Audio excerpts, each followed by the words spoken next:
존경하는 시민 여러분, 오늘 우리는 경기 북부 적경지역 공공의료원 왜 양주인가를 주제로 이 자리에 모였습니다.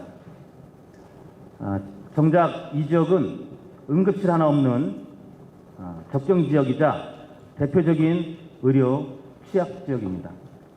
생명과 직결되는 안전망의 공백은 여전히 그대로입니다. 올해 초 포천 민가에 포탄이 낙하했고, 얼마 전 양주시 상공에 추락한 무인기가 헬기와 충돌하는 사고도 발생했습니다.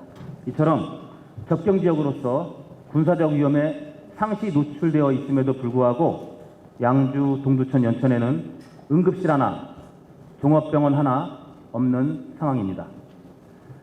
이 현실이 오늘 우리가 한 목소리로 다뤄야 할 주제입니다.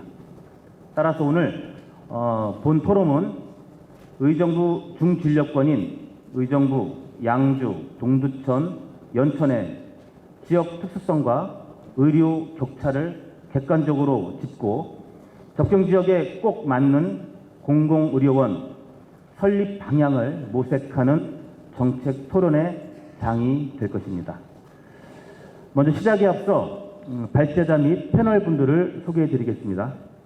먼저 주제 발표를 맡아주실 나백주 교수님을 소개해 드립니다.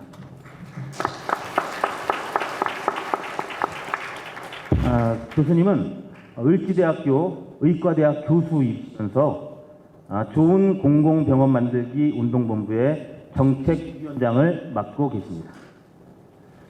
그리고 첫 번째 패널은 우리 박재용 경기도의회 의원님이십니다. 네, 안녕하세요. 네, 안녕하세요. 네, 그리고 두 번째 패널은 우리 이영주 경기도의회 의원님이십니다. 네, 세 번째 패널은 김명철 소방장님이십니다.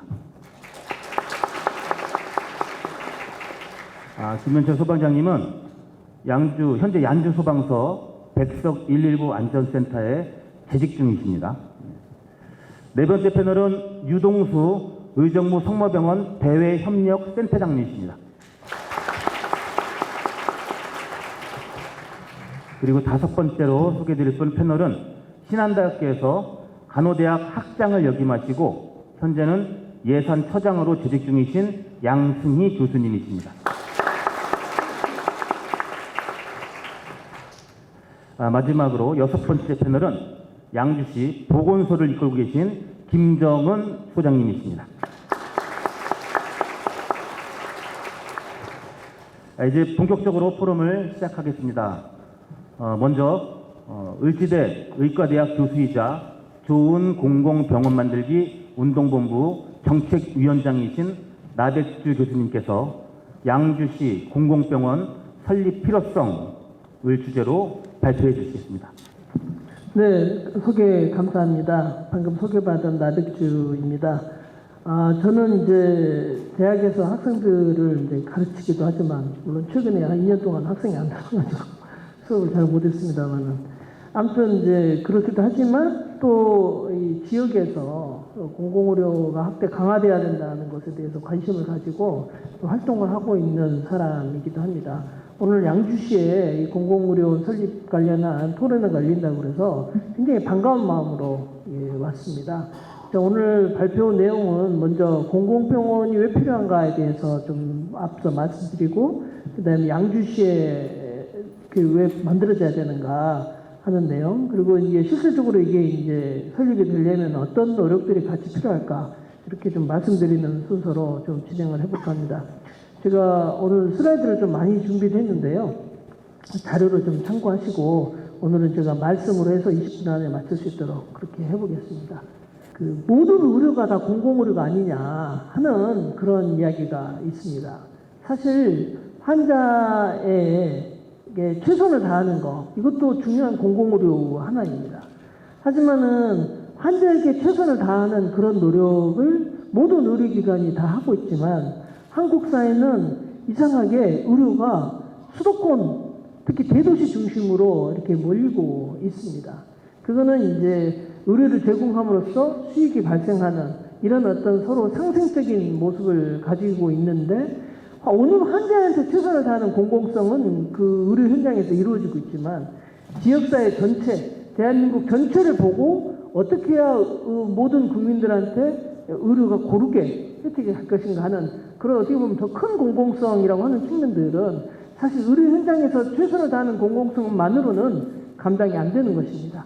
그래서 이거는 세금을 납부하는 또 세금을 가지고 행정을 하는 정부와 지자체가 또 같이 먼저 선제적으로 고민하고 노력하는 그런 부분이 담보돼야지만이 이게 공공성이 가능한 거고 또 그런 공공성을 최선을 다해서 실현해 나가는 그런 기관이 바로 공공보건의료 기관이고 대표적으로 지방의료원 같은 공공병원이다.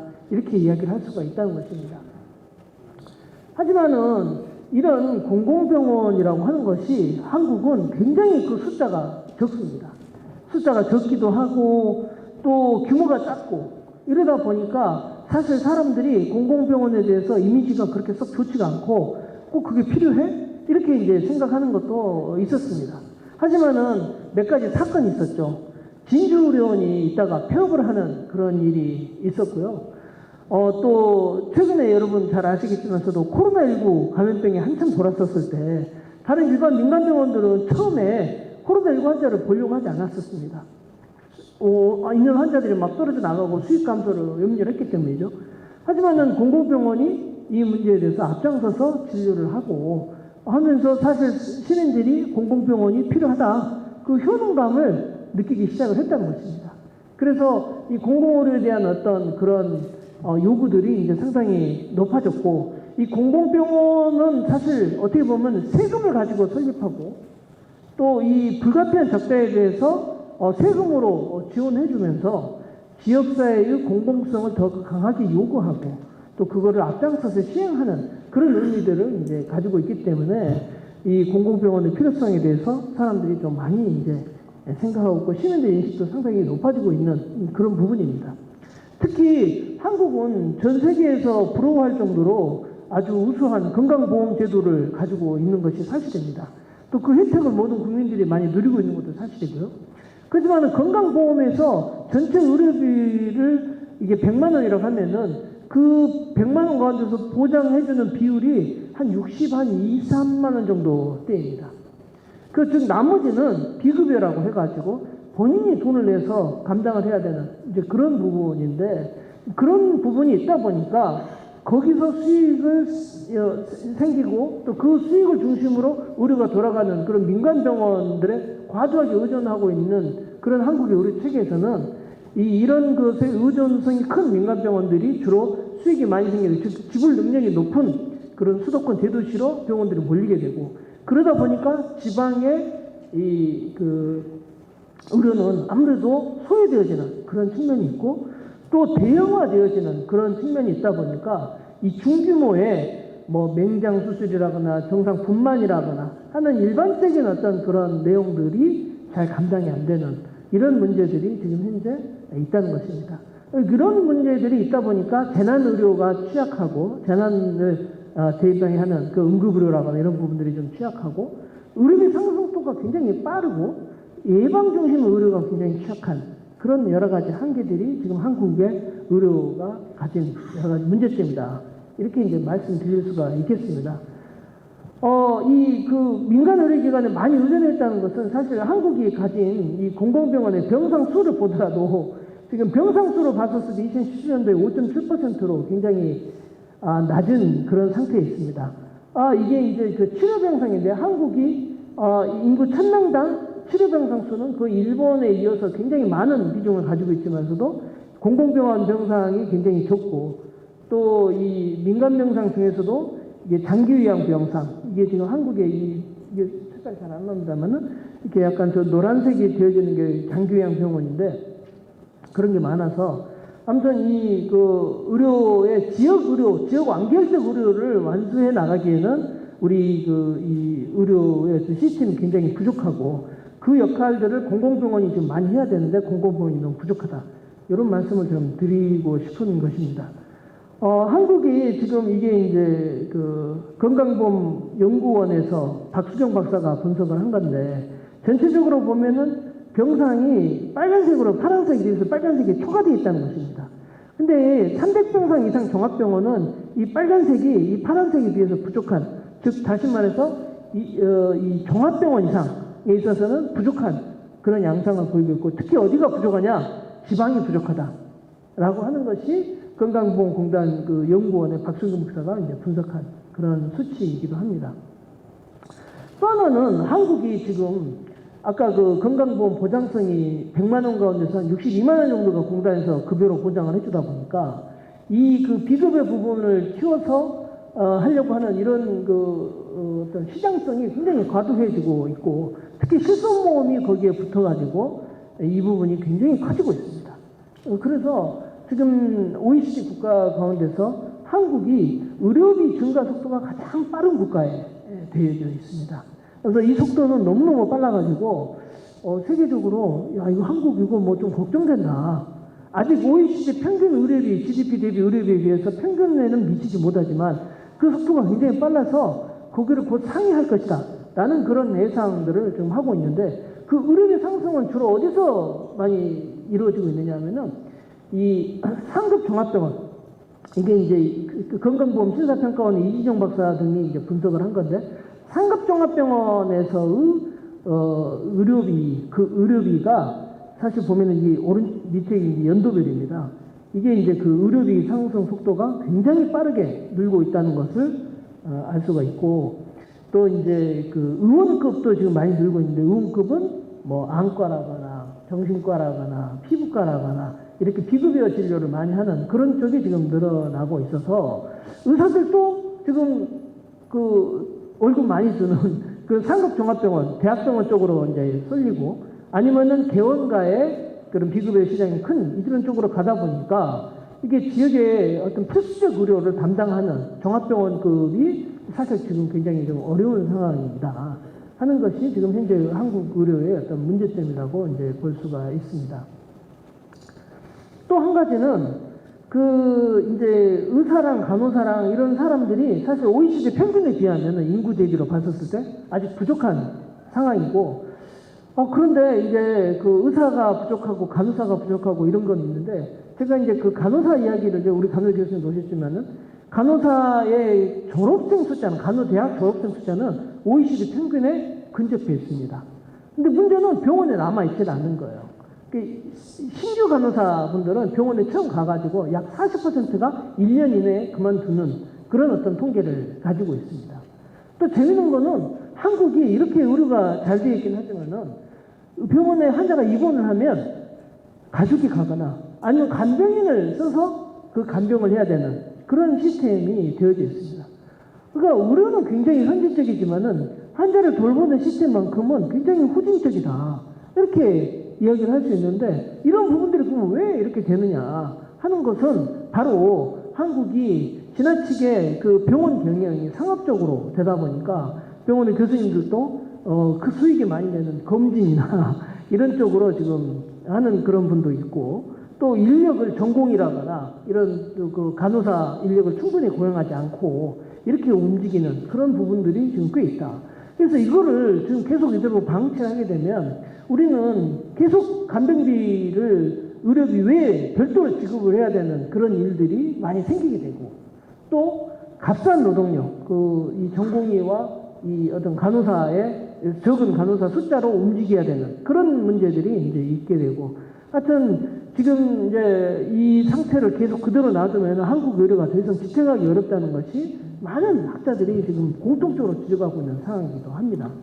그래서 이제 그런 지금 저기 인구가 많이 몰리는 특히 경기 남부권 중심으로 지금 대학병원 분원이 막 만들어지려고 하고 있고 막 그런 부분이 있는데, 이런 부분들이 과연 바람직하냐 하는 것이 이제 문제가 있고, 특히 이제 이 빨간색으로 되어 있는 지역이 의료 취약 지역인데 이 지역의 치료 가능 사망률이 굉장히 높다 하는 그런 분석도 있어서 의료가 그렇게 수익만 쫓아가는 병원들이 있는 것만이 아니라 지역의 필수적인 의료를 담당하는 공공의료가 균형 있게 맞춰줘야지 이렇게 된다 하는 그런 어떤 주장들이 좀 많이 나오고 있다는 것을 말씀드리고 싶습니다.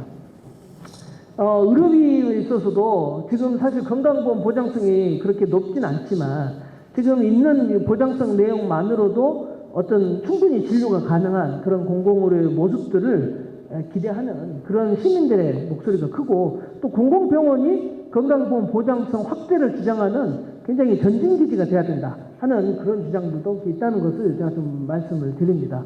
특히 이제 공공병원이 오는 환자들만 맞아가지고 치료하는 이런 모습이 아니라 보건소나 특히 개원가하고 같이 협력해가지고 만성질환 관리 같은 것을 잘 해주는 그런 병원들이 필요하다, 이런 이야기도 좀 있습니다. 그러니까 지금 이제 환자들이 병원에 입원을 하게 되면 퇴원을 하실 때 가급적이면 집 근처 가까운 의원에서 치료 받으실 수 있도록 안내를 해주고, 집 근처 가까운 의원에서 합병증 검사 같은 걸 할 때 큰 병원에서 전문의들이 이 검사를 원스톱으로 지원도 해주고, 또 그런 가운데서 응급의료 시스템이 잘 돼 있고 응급수술 기능이 잘 돼 있어서 그런 응급 상황이 지역 내에서 자체 완결적으로 될 수 있도록 하는 이런 내용들이 사실 공공병원이 지향해야 될 그런 모습으로서 되는데, 사실 이런 공공병원의 모습은 이 수익성으로 이거를 돌려라 하면은 도저히 감당이 안 됩니다.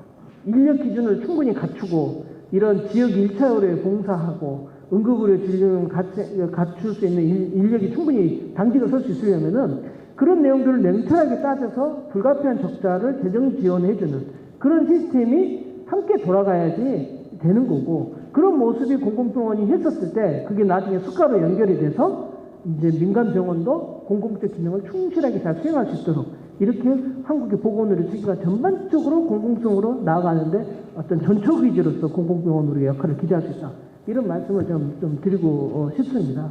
그래서 최근에는 이제 이 코로나19로 시민들이 공공의료에 대한 관심이 굉장히 높아져 있다는 것이고, 그래서 이런 양주 같은 지역에서도 우리 지역에 기형이면 공공병원이 들어와서 비교적 낮은 진료 수가로 충분한 어떤 양질 의료를 받을 수 있도록 하는 그런 요구들이 이제 꽤 있다는 것입니다.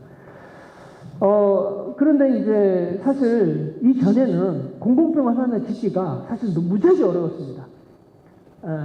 사실 예전에 전국민 건강보험이 도입 당시에 정상적인 국가 같았으면 사실 그게 다 공공병원으로 했었어야 되는데, 그때만 하더라도 공공병원에는 투자를 잘 하지 않았고 민간병원에 돈을 빌려주는 방식으로 이거를 했다는 것입니다. 그러니까 뭐 같은데 길병원이나 이렇게 대도시에 있는 병원은 인구가 많아지니까 많이 커지면서 그 돈을 다 갚았지만은 뭐 금산이라거나 저기 서천이라거나 이런 지방에 있는 민간 차관 빌린 병원들은 이게 이제 수익성이 안 나고 그러니까는 뭐 주인도 바뀌고 돈도 제대로 갚지 못하고 이런 모습들이 사실 많이 있었습니다. 그래서 이제 이게 그 공공병원이 이제 뭔가 변화를 해야 되는데, 아무튼 지금은 이제 뭐 공단의 일산에 있는 건강보험 공단병원도 그렇고, 그 다음에 서울의료원도 예전에 강남에 있다가 중랑구로 이사 나가지고 600병상 규모로 굉장히 크게 지어가지고 하고 있고 그러는데, 공공병원의 이미지가 많이 달라지고 있습니다. 그리고 이 사실 코로나19 전만 하더라도 지금 서울의료원 같은 경우는 사실 이제 그 적자도 어느 정도 면하고, 그래서 또 거기는 보면은 의사들이 한 9년 정도 장기 복무를 하게 되면 6개월 정도 해외 연수도 보내주고 연구 지원도 해주고 뭐 이런 부분들이 있어서, 우리가 만약에 공공의료를 양주에 짓는다고 하면은 어느 정도 규모도 있어야 되고, 또 의사들이나 간호사들이 정말 일하고 싶은 그런 병원들을 지어줬었을 때 지역 완결적 의료에 충실히 복무할 수 있을 것이다, 이렇게 이제 생각하는 그런 부분들이 있다는 것입니다. 그래서 이제 중요한 거가 단순히 지을 때 설립 예산만 정부 예산이 들어오는 게 아니라 운영도 정부가 어느 정도 지원을 해줘야 되고, 그 다음에 그 운영 관련된 이사회, 이게 특히 중요한데, 이사회에 시민의 대표, 지역에 또 의료계라거나 지역에 또 의회라거나 이런 분들이 들어와가지고 세금으로 지어지고 세금으로 운영되는데, 우리 지역 주민들을 위해서 뭘 해야 될 것인가에 대해서 의견을 항상 개진하고 그 기능을 잘 수행하고 있는지 감시하고 이럴 수 있는 그런 함께 운영하는 공공병원들이 지금 우리한테 필요하다, 이런 이야기를 정말 말씀을 드리고 싶어요. 그래서 이런 내용들이 필요하고, 또 이런 걸 하기 위해서는 행위별 수까지를 넘어서 조금 더 수강의 뭐 총액 계약자라거나 좀 다른 형태가 좀 있어야 되고 인건비 지원 같은 경우도 좀 필요하다. 이런 것이 이제 필요합니다.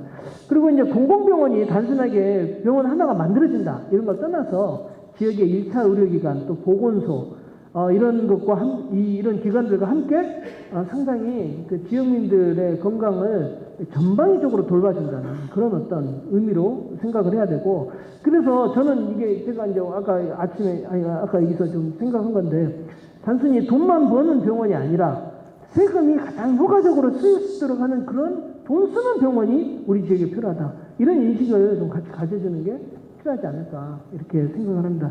그래서 이렇게 만들어지는 공공병원의 기능들은 좀 많이 일반 우리가 아는 병원들하고 많이 달라야 된다고 봐요. 1층에 사회사업실이 있어가지고 돈 걱정이 있는 분들이 와서 바로 상담을 받을 수 있어야 되고 여기 이제 오는 진료과만 있는 게 아니라 지역과 연계하는 지역의료과도 있어야 되고 뭐 응급의료라거나 장애인 치과라거나 또 노동자 건강센터 이런 걸 해가지고 여기 있는 기업체들의 건강을 좀 이렇게 관리해주는 뭐 다쳤을 때 아파서 치료해주는 건 물론이고 미리미리 그런 어떤 질환으로 많이 다쳐가지고 온다 무슨 질환으로 많이 아프다 하는 통계를 내서 지역의 보건소나 개원이들과 함께 질병 예방을 위해서 그런 내용들이 상당히 필요하다 하는 것입니다.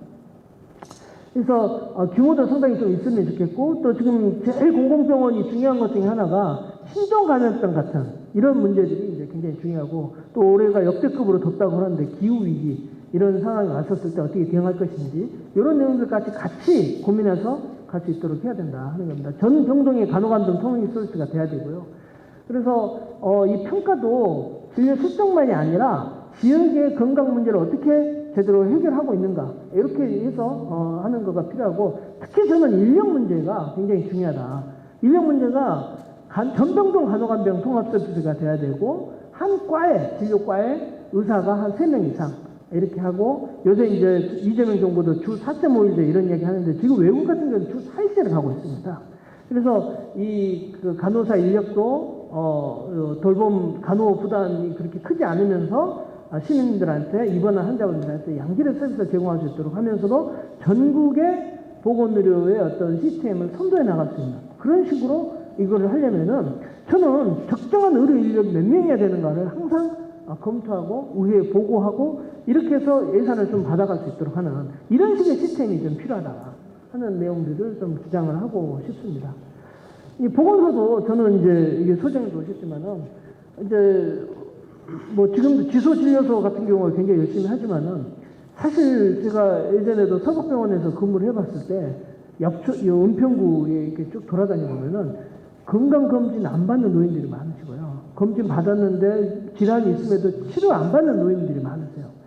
질병이 한 6개, 7개 되는데 뭐 요실금이라거나 관절염이라거나 이런 것은 치료를 받으시는데 당뇨라거나 우울증이나 이런 것들은 또 치료 안 받으신 분들이 많아요.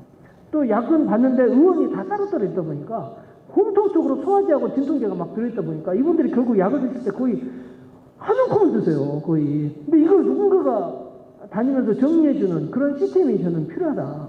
지역에 요새는 민간 의료기관도 좀 많이 생기고 있기 때문에 치료를 그렇게 받으실 수 있도록 하되 그걸 평가하고 관리 계획을 짜주고 식사라거나 운동이라거나 이런 거를 보건소가 여러 가지 그 시스템이 되어 있기 때문에 그런 거를 좀 관리해주는 시스템이 좀 필요하다.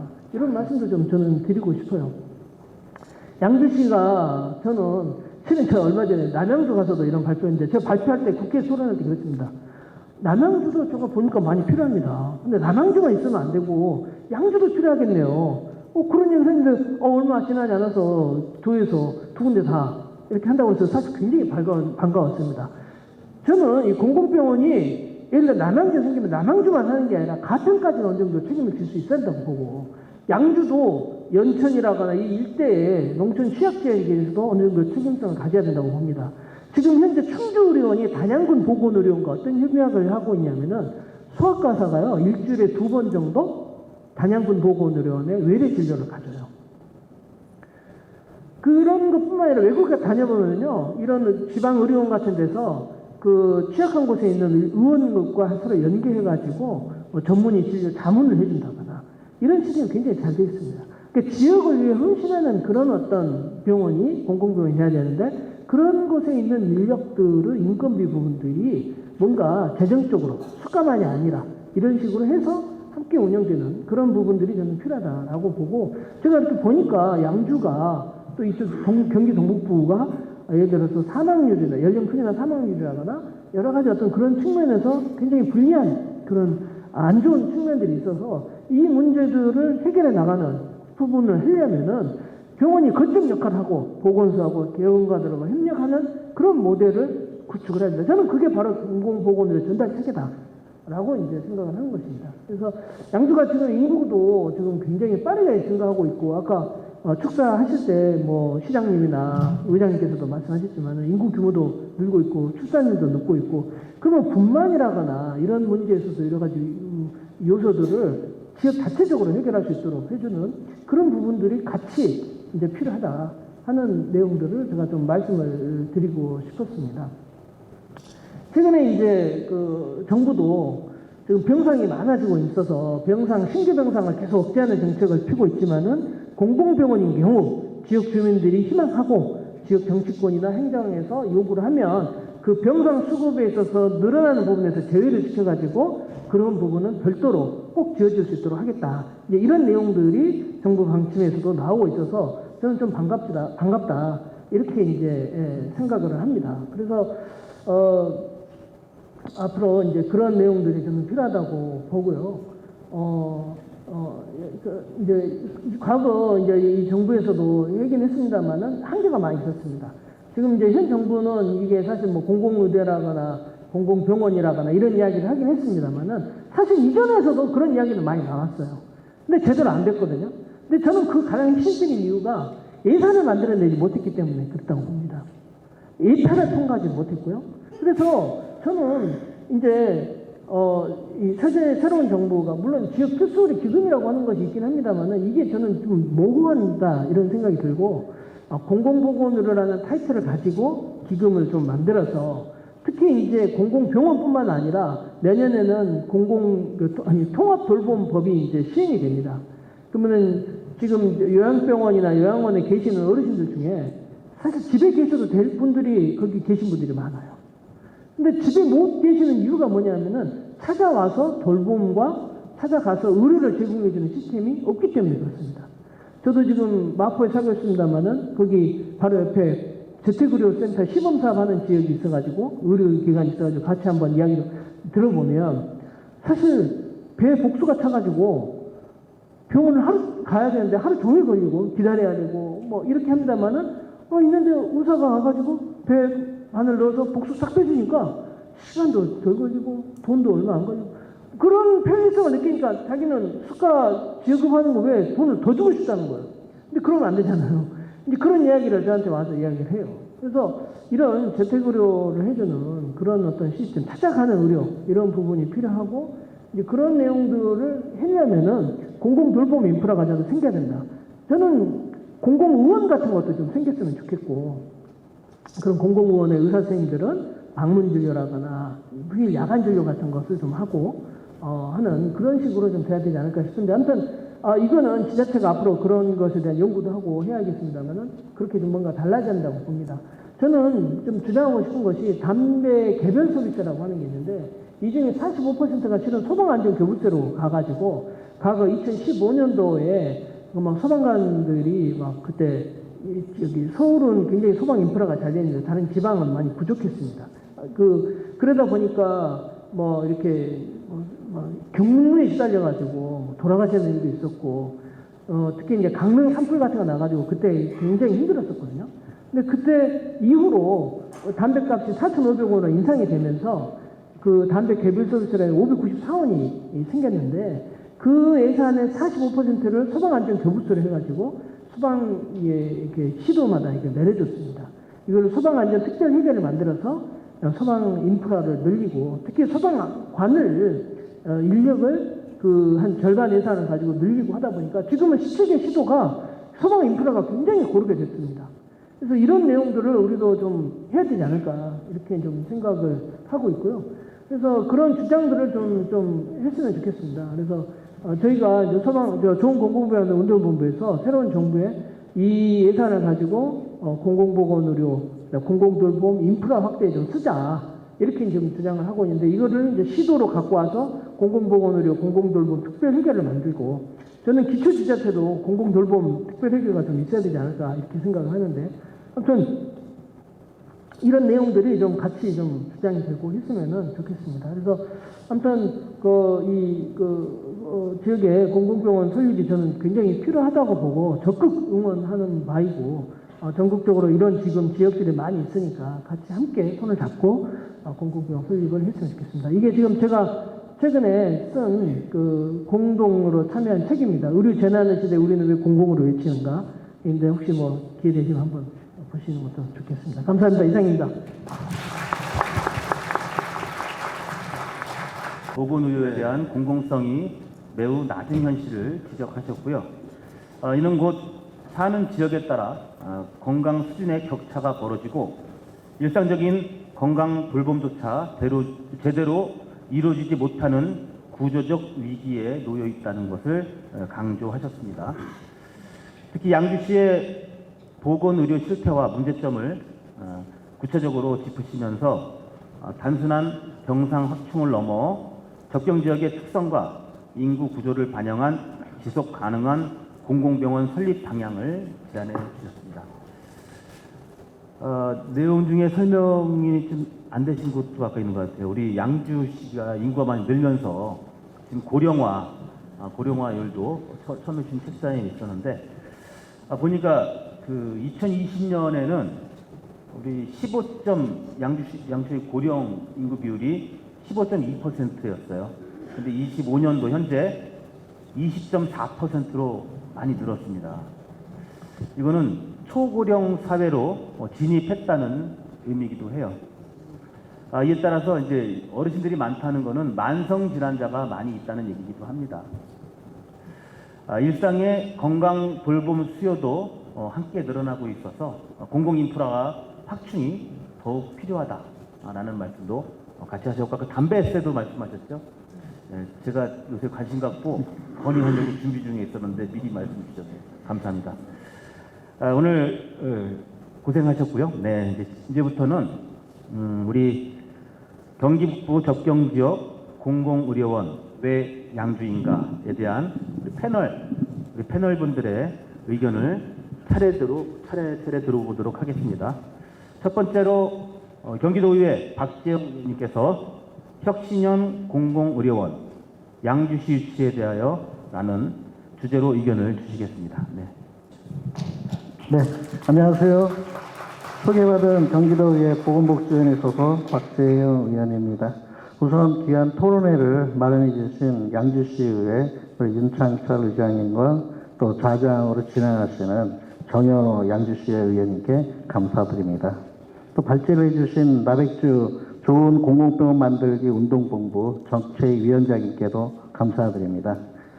또한 이렇게 전문가 분들하고 함께 토론하게 됨을 영광으로 생각합니다. 저는 오늘 토론에서 공공병원 유치에 대한 배경과 또 과정, 그리고 얼마 전에 열린 경기 동북부 공공병원 설립 타당성 및 민간 투자 적격성 조사 용역 착수 보고회가 있었습니다. 그 착수 보고회 내용을 중심으로 해서 발표를 해드리도록 하겠습니다. 2025년 6월 현재 양주시는 옥정 신도시와 해천 신도시가 조성이 됨으로 인해서 인구가 약 30만 명을 육박하고 있습니다. 2003년 10월 양주군에서 양주시로 승격될 때 15만여 명이던 인구가 12년 사이에 2배 가까이 증가했습니다. 2기 신도시로 2014년부터 입주가 시작된 옥정 신도시를 기점으로 해천 신도시까지 또 앞으로 더 나아가 관정면과 백서급을 하나의 신도시로 광백지구까지 조성된다면 약 50만 명의 인구로 경기 북부의 중심으로 자리매김도 가능한 양주시입니다. 그러나 이러한 비전에도 불구하고 현재 인프라 조성에는 더디기만 합니다. 그 중에 공공의료 시설은커녕 응급실도 없는 양주시의 현실에는 안타깝기만 합니다. 지난 2021년 경기도의회 의원이었던 박태희 전 도의원이 개최한 양주시 공공의료원 유치 공청회를 시작으로 경기 북부 공공의료원 유치 필요성이 공론화되었습니다. 또한 민선 8기 김동연 경기도지사의 경기 북부 공공의료원 설치 공약으로 이어진 가운데 양주시를 비롯해서 남양주시, 동두천시, 의정부시, 가평군, 양평군, 연천군 등이 유치 경쟁에 참여했습니다.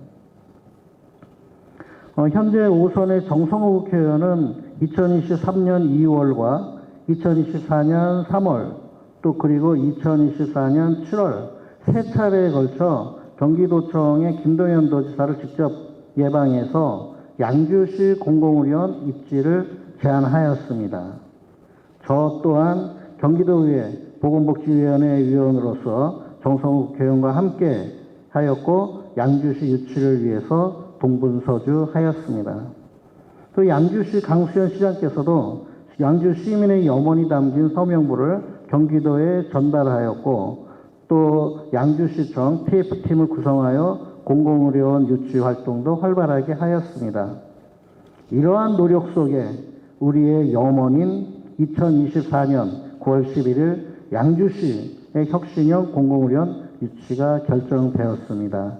이 유치는 우리 양주 시민의 힘이 담겨 있고 또 염원의 또 노력의 결과라고 생각을 합니다. 이에 따라서 2025년 6월 1일 경기도청 5층 서희홀에서는 경기 동북부 공공병원 설립 타당성 및 민간투자 적격성 조사 용역 착수 보고회가 드디어 개최되었습니다. 양주시와 남양주시 관계자들이 공공의료원 유치 프레젠테이션을 하였고 한국보건산업진흥원 배자섭 의료경영지원단장이 사업팀 수행 책임으로 하였습니다. 경기도 공공보건의료지원단과 전문가, 자문단 등 14명의 전문연구진이 투입되었고 부문별로 관련 외부 자문을 통해 연구 결과에 대한 객관성, 합리성, 타당성을 높이는 연구활동을 하게 됩니다.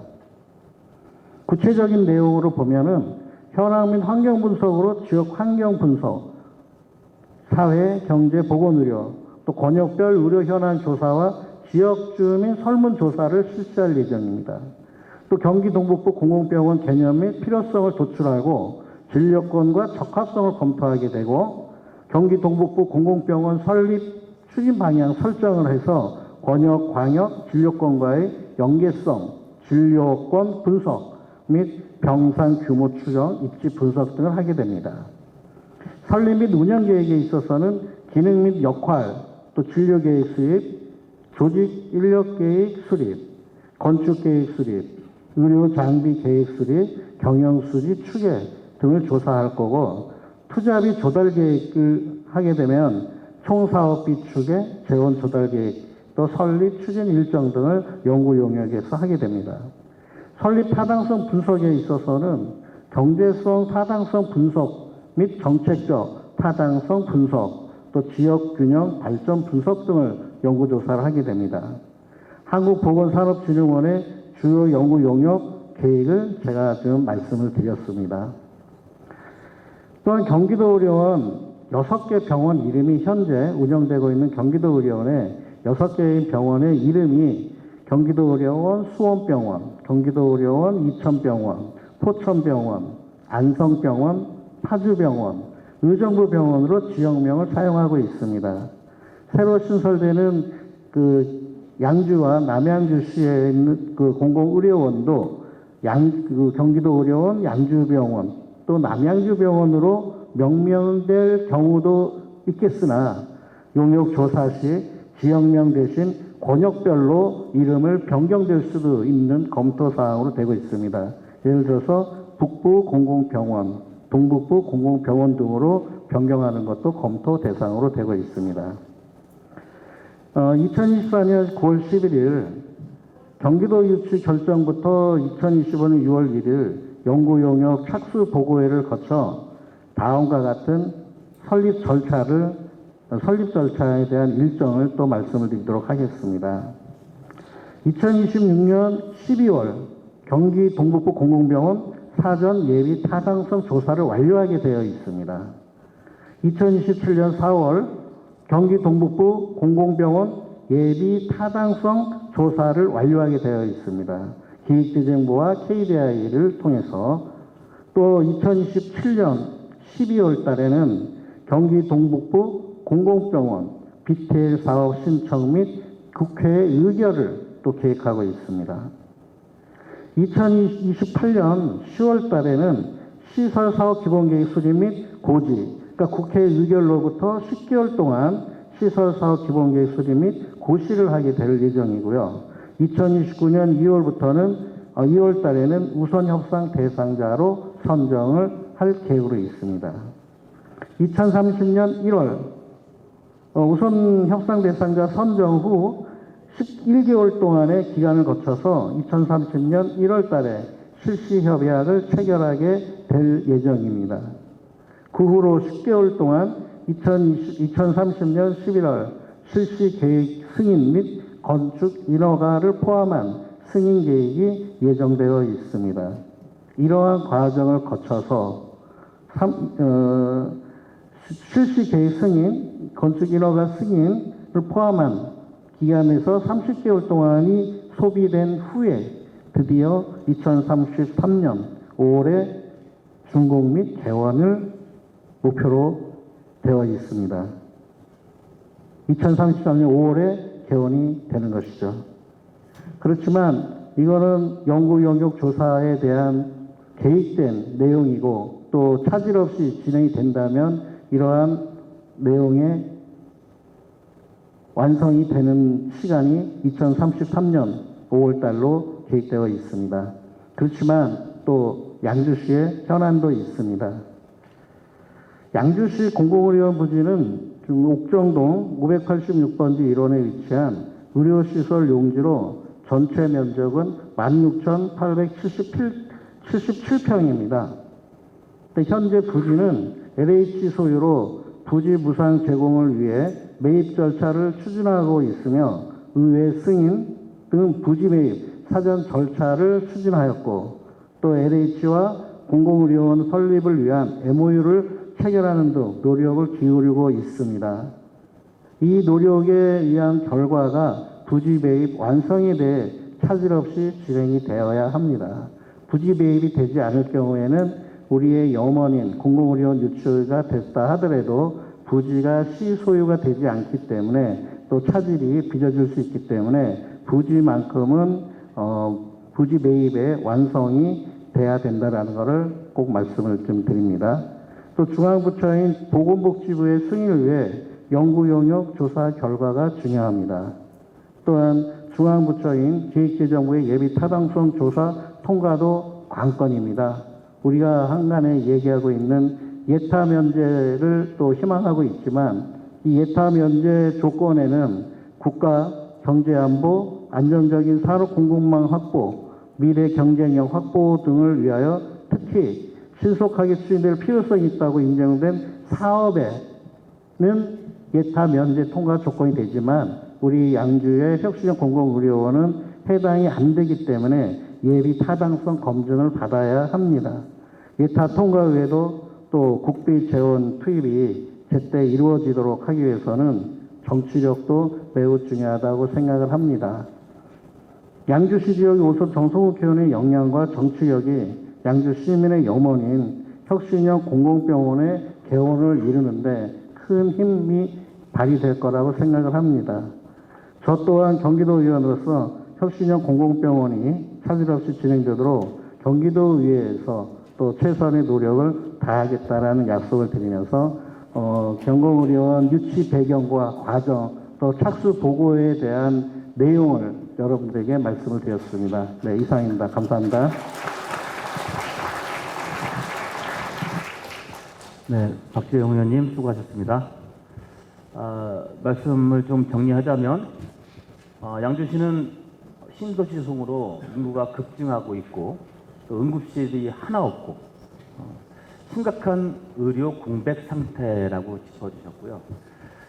또 현재 경기도 차원에서 진행 중인 타당성 및 민간 투자 적격성 조사 용역, 이것도 중요하고, 또 2034년 5월에 개원 목표로 하고 있는 공공의료원이 예비 타당성 등 넘어야 할 과제가 많다고 제안을 하시면서 구체적으로 설명도 해주셨습니다. 근데 또 하신 말씀 중에 이런 말씀 있으셨죠. 무엇보다 양주시와 정치권이 힘을 모아 혁신형 공공병원 개원을 반드시 성사시키겠다고 힘 있는 약속도 해주셨습니다. 감사합니다. 네. 자장을 맡은 저도 힘을 한껏 모아서 공공의료원이 양주에 꼭 들어올 수 있도록 끝까지 노력을 같이 하겠습니다. 특히 아까 말씀하신 것 중에 우리 옥정에 공공의료원 부지가 있어요. 근데 아직 양주시가 매입을 하지 못했고 현재는 LH 소유로 되어 있습니다. 근데 이게 양주시 소유로 해야만 타당성에서 높은 점수를 받을 수 있거란 말씀을 하셨는데, 다시 한번 이거 정확히 좀 말씀을 드리면, 이 양주시가 그 우리 공공의료원이 확정된다는 소리만 들으면 양주시는 우리 지방채를 끌어들여서라도 신속하게 구입을 할 거라는 말씀을 확답을 제가 시장님 대신해 드립니다. 네, 고생하셨고요. 다음은 우리 경기도의회 이용주 의원님께서 양주시 혁신형 공공의료원 새로운 전환점 그리고 가야 할 길이라는 주제로 의견을 주시겠습니다. 네, 이용주 도의원입니다. 우선 오늘 의미 있는 정책 포럼 개최에 힘써주신 우리 윤창철 의장님께 감사드리고, 그리고 또 오늘 자장 역할을 해주신 우리 정연호 의원님께도 감사의 말씀을 드립니다. 우선 오늘 나백주 교수님 발제문을 유심히 들었습니다. 참 저도 지금까지는 이 방향성에 대해서 굉장히 혼란이 있었는데 오늘 나백주 교수님께 들은 이 발제문을 통해서 확실한 우리 양주가 나아가야 할 공공병원에 대한 방향이 확실하게 제시됐다. 저도 이제 갈팡질팡하지 않고 확실한 방향성에 대해서 앞으로 제가 할 역할은 전문가의 의견과 그리고 행정 집행부 간의 확실한 소통 창구, 가교 역할을 통해서 성공적인 우리 양주시 공공의료원 모델을 만드는데 노력해야겠다라는 다짐과 함께 시작하도록 하겠습니다. 오늘 우리가 이야기하려는 양주 혁신형 공공의료원은 단순히 한 지역의 병원 유치 문제가 아닙니다. 이는 경기 북부의 의료 불균형을 바로잡고 공공의료의 새로운 패러다임을 실현할 수 있는 중요한 기회입니다. 그렇다면 저도 질문 하나 드리겠습니다. 경기 북부 적경 지역의 공공의료원은 왜 양주여야 할까요? 그리고 그 다음 질문이 더 중요합니다. 어떻게 하면 10년, 50년 뒤에도 흔들리지 않고 지속 가능할 수 있을까요? 우리는 이 두 가지 질문에 대해서 반드시 실질적인 답을 마련해야 합니다. 먼저 현실을 짚고 넘어가겠습니다. 현재 경기도 산하에는 수원, 파주, 안성, 의정부, 이천, 포천 등 6개의 지역 의료원이 있습니다. 하지만 이들 병원의 상당수가 운영 위기를 겪고 있는 게 사실입니다. 2023년 기준 적게는 27억 원에서 많게는 114억 원에 이르는 적자를 기록했습니다. 의정부 의료원 가까이 있죠. 1954년에 지어졌고 포천 의료원은 1986년, 수원 의료원은 1992년에 문을 열었습니다. 시설은 노화되었습니다. 그리고 가장 중요한 현실적인 문제가 있습니다. 의료진이 부족하며 진료과 절반 이상이 1인 전문의 체제입니다. 2024년 6월 기준 병상 가동률은 57.7%에 불과합니다. 이런 구조는 진료 연속성의 역할을 넘어서 공공의료에 대한 시민의 신뢰 흔들고 있습니다. 이 구조로 시민의 생명과 건강을 지켜낼 수 있는지 묻고 싶습니다. 그리고 또 가까운 우리 성남 도심 지역입니다. 시민의 뜻을 모아서 그리고 시민들이 자발적으로 조례를 발의해서 설립된 상징적인 병원이지만 운영에는 큰 적자를 보고 있습니다. 2025년 누적 적자 1,000억 원이 예상됩니다. 대학병원 위탁도 지연되고 있는 실정이고 공공성만으로는 병원을 지탱할 수 없다는 현실적인 그런 문제가 있습니다. 이 모든 사례들이 우리에게 교훈을 주고 있습니다. 하지만 또 우리가 또 주목해야 할 긍정적인 사례도 있습니다. 아까 교수님께서 말씀하셨던 이천 의료원입니다. 코로나19 팬데믹 당시 많은 공공병원이 외래 응급 진료를 멈췄지만 이천의 의료원은 응급실, 입원, 외래 모두 끝까지 정상 운행했습니다. 그 덕분에 지역 주민으로부터 신뢰를 얻었습니다. 의료진 이직률도 낮고요. 진료의 연속성도 잘 유지되고 있습니다. 그리고 또 우리 양주시도 주목해야 될 문제죠. 고령자와 만성질환자가 많은 지역 특성을 반영해서 생활 밀착형 공공의료에 집중하면서 지금까지도 흑자를 내고 있습니다.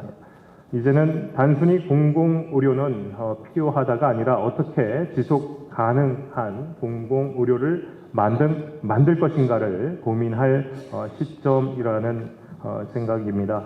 이제 우리 양주 이야기를 하겠습니다. 양주는 종합병원이 단 한 곳도 없는 도시입니다. 산부인과 전문의는 단 한 명입니다. 경기 북부에서 응급 상황이 생기면 대부분 환자가 의정부나 서울로 이송됩니다. 이는 단순한 불편이 아니라 생명권의 위협입니다. 그렇게 우리 양주 공공의료는 시작부터 달라야 합니다. 이제는 병상수 채우기가 아니라 가치 창출 구조를 만들어야 합니다.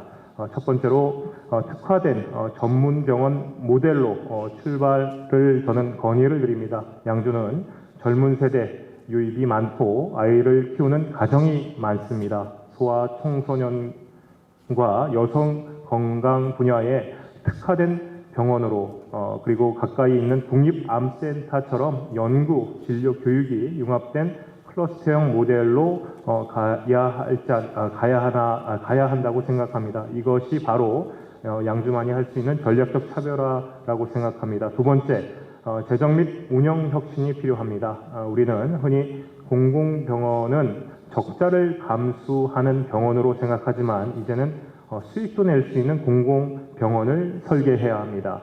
건강검진센터, 첨단 진단기기, 특화 진료 서비스, 민간 투자 방식 등 다양한 수익 모델을 설계해야 하며 이와 함께 감염병, 응급의료, 희귀질환 같은 공공의료 기능에 대해서는 국가와 지자체가 직접 재정 보상을 제공하는 이중 구조를 확립해야 한다고 생각합니다.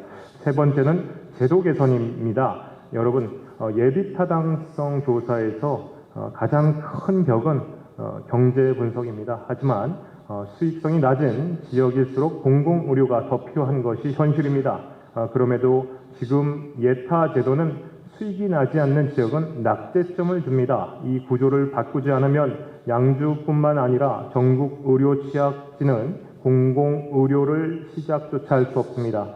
그래서 저는 이 자리에서 두 가지 제안을 한번 해보고 싶습니다. 첫째, 예타 항목 중 의료 접근성 개선 효과에 가치를 부여하는 제도 개선이 필요합니다.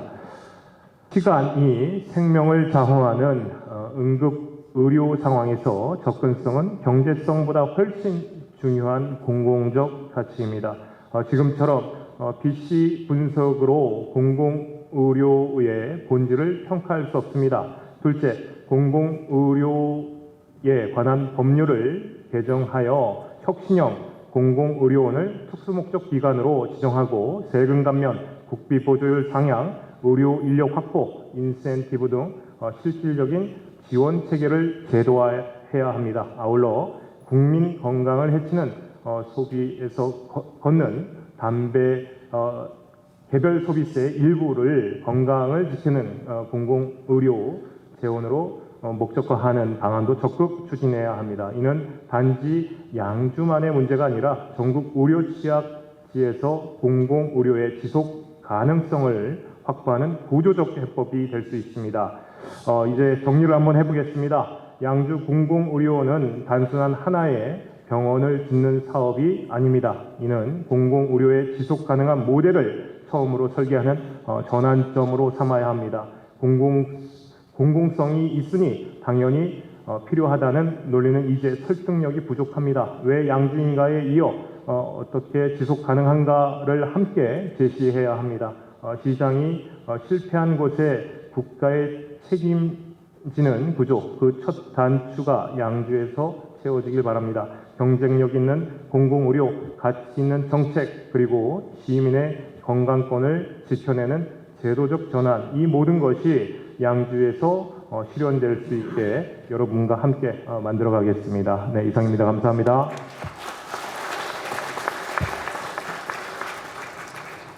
네, 이영주 의원님 수고하셨습니다. 정리를 좀 해보자면 우리가 이제 공공의료원은 단순한 병원 유치가 아니라 접경지역 전체의 생명 안정망을 새로 설계하는 전환점이 되어야 한다. 이렇게 강조를 하신 것 같고요. 또 도내 우리 공공의료원, 공공병원들이 지금 적자를 보고 있다라는 말씀을 하시면서 이천과 성남의료원의 비교를 좀 하셨네요. 그러면서 아까 성남의료원이 굉장히 큰 적자를 보고 있다고 말씀하셨죠. 그리고 이 와중에 해법도 말씀하신 것 같아요. 우리 양주 공공의료원은 소아, 또 여성 이런 부분에 특화된 클러스터형 전문병원으로 시작해야 된다. 이런 말씀하셨고, 또 필수 공공기능은 국도비로 책임을 지며 또 건강검진, 선택진료 이런 수익으로 운영에 적자를 보완해 가야 된다. 이런 이중 재정 구조를 갖춰야 한다라고 제안을 하셨습니다. 그리고 마지막에 말씀하신 게 예비 타당성 조사에 의료 접근성을 항목을 넣어서 여기 있었나요? 의료 접근성 개선 효과 가중치를 부여해서 이것도 점수를 높게 줘야 된다, 이런 말씀을 하셨어요. 그리고 담배 개별 소비세 일부를 공공의료 전용 재원으로 목적화하는, 그렇게 해서 공공의료의 지속 가능성을 위한 전략적 제도 개선 방안을 제시해 주셨네요. 고생하셨고요. 지금 두 분이 아까도 발제자분도 말씀하셨지만 우리 담배 개별 소비세에 대한 말씀을 두 분이 다 해주신 것 같습니다. 고생하셨고요. 이번에 좀 기대가 됩니다. 네, 우리 양주 소방서 백석 119 안전센터의 김명철 소방장님께서 119 응급 환자 이송에 대한 현장의 소리를 들려주시겠습니다. 네. 안녕하십니까 여러분. 만나서 반갑습니다. 저는 양주소방서에서 근무하고 있는 구급대원 소방장 김명철이라고 합니다. 여러분이 응급 상황이 발생하셨을 때 119에 신고하시면은 현장에 직접 출동하는 현장 구급대원입니다. 현장에서 소방 응급 의료 서비스를 제공하는 현장 대원답게 신속한 발표가 될 수 있도록 노력하겠습니다. 먼저 더운 날씨에도 포럼 참석해 주신 여러분에게 감사하다는 말씀 먼저 드리고, 오늘 제가 발표한 내용이 여러분에게 잘 전달될 수 있도록 잘 발표하도록 노력하겠습니다. 제가 준비한 내용은 보시는 것처럼 양주소방서 응급환자 이송 현황과 응급환자에게 있어서 골든타임의 중요성, 그리고 궁극적으로는 양주시의 공공의료원이 왜 필요한가에 대해서 이야기를 해보도록 하겠습니다. 세부 내용으로는 양주소방서의 응급출동 현황과 문제점, 그리고 실제 사례를 통해서 가장 시급한 문제가 무엇인지 얘기를 진행하도록 하겠습니다. 화면에서 보시는 것처럼 작년 한 해 양주소방서 응급출동 통계를 나타내는 그래프고요. 작년 한 해 2024년 양주소방서 구급출동 총 건수는 16,984건입니다. 이 중에서 60%인 1,209건의 구급출동에서 환자를 병원까지 이송 실시하였고, 쉽게 설명을 드리면은 저희가 10건의 출동을 나가면은 10건 중에 6건의 구급출동에서 환자 이송이 실시되었다고 생각하시면 될 것 같습니다. 이송한 환자의 유형으로는 질병 환자가 가장 많은 부분을 차지했고, 사고 부상과 교통사고가 그 뒤를 이었습니다. 가장 중요한 이송 병원 통계입니다. 2024년 이송된 10,000건의 환자 중에 10,000건이 넘는 환자 중에 94.5%의 환자분들이 의정부와 서울 등 양주시 바깥의 지역에 있는 병원으로 이송이 되었고, 보시면 아시겠지만 5.5%의 환자분, 아주 적은 수치가 양주시 관내 지역 병원으로 이송 실시되었습니다. 지금 보시는 5.5%의 환자 이송 수치는 개인 병원, 개인 의원으로 이송한 수치가 포함된 수치고, 순수한 응급실 이송만을 따져봤을 때 이 수치는 더욱 낮아진다고 생각하시면 될 것 같습니다. 자, 이렇게 관외 병원, 먼 쪽에 있는 병원으로 환자를 이송했을 때 가장 큰 문제가 발생하는 부분은 어떤 게 있을까요? 제가 문제되는 부분을 크게 3가지로 요약해 보았습니다. 먼저 첫 번째 문제는 응급 환자의 골든타임 내 병원 이송이 점점 힘들어진다는 것입니다. 이송 거리가 멀어지면 당연히 이송 시간이 길어지겠죠. 심정지 환자는 물론이고 심혈관 질환 그리고 뇌혈관 질환 환자의 골든타임 내 병원 이송은 환자의 생명과도 직결되는 문제입니다. 추가로 보시는 것처럼 차량 정체가 가장 심한 출퇴근 시간에 먼 거리의 병원 이송이 실시된다면 그만큼 이송 시간은 더 지체될 것입니다. 두 번째 문제는 응급실의 과밀화입니다. 근거리 병원 섭외가 실패해서 서울의 대형 병원 응급실 환자들이 몰리게 되면 응급실의 과밀화가 점점 더 심해지겠고, 응급실이 점점 과밀화되면 환자 인계 시간 또한 길어집니다. 응급실의 과밀화가 심해지면서 병원을 찾지 못하는 상황을 뉴스를 통해서 많이 보셨을 겁니다. 최근 현장 구급대원들이 병원 섭외가 얼마나 힘든지 관련된 영상을 제가 하나 준비했습니다. 함께 보시죠. 구급출동. 아니 병원 선정 안 됐죠? 저희가 지금 주변에 계속 전화하고 병원 앞에까지 갔는데 안 된다고 거절당했거든요. 한 번만 확인이라도 해주세요. 2차 병원이요? 의식이 처지고 40도인데요, 열이? 이 정도 직원이 저희 응급실은 진료 어렵다고 하셔가지고. 뭐가 안 돼서 안 된다고 말씀해 주신 거예요. 정상수 부족으로 해주세요. 성모, 아산, 보람에, 보은, 강동경이 어디? 성심 안 돼요? 강동성심 안 돼. 여기 안 된대요. 내 치료를 못 받겠다고. 다른 병원 갈게요. 뭐 상지에 힘도 빠지시고.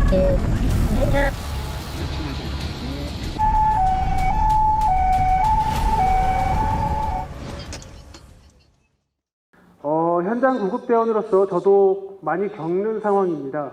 이런 상황이 발생하게 되면은 많이 난감하고 어떻게 해야 될지 모르겠지만 저희 구급대원들도 지치는 건 마찬가지지만 가장 힘든 건 환자분 본인일 거라고 생각이 됩니다. 그 다음 발생되는 마지막 3번째 문제는 2차 출동 장애, 곧 이송시간 지연으로 인한 구급출동 공백입니다. 구급출동 공백에 대해서 제가 알기 쉽게 그림으로 좀 준비해봤습니다. 예를 들어서 지금 저희가 있는 경기 섬유지원센터 내 심정지 환자가 발생했다고 가정해 보겠습니다. 119 신고가 접수되면 가장 빠른 거리 5분 내에 있는 A센터에서 구급차가 출동해야 되지만 아까 말씀드린 것처럼 장거리 이송과 환자의 인계시간 지연으로 구급차가 병원에 묶여 있다면 20분 거리에 있는 B센터에서 구급차가 출동하게 됩니다. 많이들 아시겠지만 심정지 환자의 골든타임은 4분입니다. 이렇게 되면은 20분 거리에 있는 센터에서 구급차가 출동하게 되면 심정지 환자의 소생 가능성은 그만큼 낮아지게 되는 겁니다. 자, 지금부터는 실제 사례를 제가 좀 가져와 봤습니다. 실제 구급 출동한 내역이고요. 첫 번째 실제 사례는 야간 시간 구토 소아 환자가 근거리 병원 섭외에 실패해서 서울 아산병원까지 이송된 출동건입니다. 저희 양주시의 경우 야간 시간 소아 환자가 발생했을 때 응급 진료가 취약한 상황이고 야간 시간에 저희가 소아 환자를 이송할 수 있는 병원은 전무한 상황입니다. 두 번째 실제 사례입니다. 홍중리 산업단지 내 외국인 근로자의 손가락 절단 출동건이고요. 마찬가지로 근거리 병원 섭외에 실패해서 서울에 소재한 수지접합 전문병원으로 환자를 이송한 실제 출동건입니다. 마지막 출동 사례 세 번째는 요양원 고령 환자의 호흡곤란 환자 출동건입니다. 소아 환자와 마찬가지로 야간 취약 시간대에 호흡곤란 환자가 발생했을 때 저희가 이송할 수 있는 병원이 거의 전무한 상태고 결국에 36 서울병원으로 환자를 이송 실시한 실제 출동건입니다.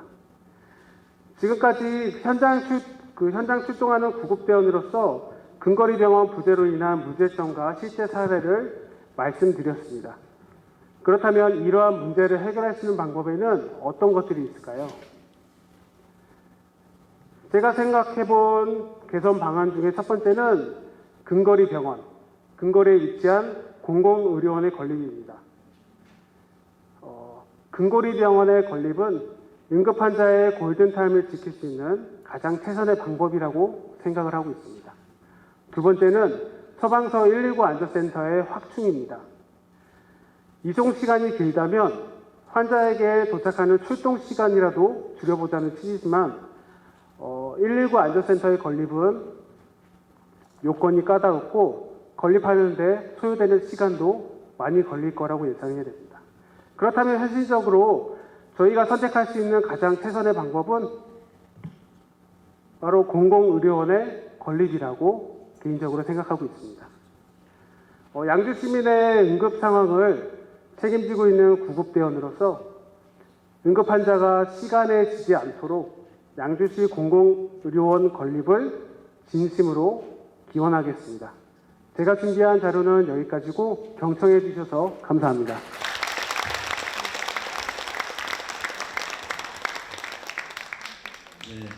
우리 김현철 소방장님이 준비하신 자료 중에 아까 음향이 지금 안 나왔었잖아요. 그 음향 내용은 이래요. 그 구급차를 환자를 싣고 구급차가 달려가는데 보호자가 같이 뒤에 타고 있었어요. 그 보호자가 우리 언제 도착해요? 언제 도착해요? 어디까지 갑니까? 여기도 안 된대요? 뭐 이런 얘기고 그럼 구급대원들은 대답을 못 하는 거예요. 상황이 이렇습니다. 죄송합니다. 상황이 이렇습니다. 뭐 이렇게만 하면서 계속 이 골든타임을 넘겨가는 시간, 촉박한 상황 그런 거를 아까 들으셨는데 음향이 없어서 아까 좀 보셨겠지만 이해가 더 되실 것 같아서 제가 말씀드렸습니다. 우리 김명철 소방장님께서는 양주 소방서 119 현장을 누구보다 잘 아시는 분답게 우리 시 응급 환자 94.5%가 관외 병원으로 이송되고 교통 정체 또 응급실 인계 지연 이런 것들로 인해서 골든 타임이 무너지는 위기 상황에 와 있다라는 구체적인 사례를 전해주셨습니다. 소방장님 최근 언론에 그 소중한 생명이 시간에 지지 않도록이라는 기고문을 남기셨더라고요. 혹시 보셨나요? 아마 그 경인일보였나요? 네, 맞습니다. 네. 아마 많은 분들이 보셨을 거예요. 참 공감도 많이 하셨을 겁니다. 환자의 생명은 병상이 아니라 시간에 달려 있다라는 대목이 마음을 먹먹하게 만듭니다. 공공의료원이 하루라도 빨리 양주에 세워져야 한다는 현장의 절박함을 함께 새겨보겠습니다. 소방장님 수고하셨습니다.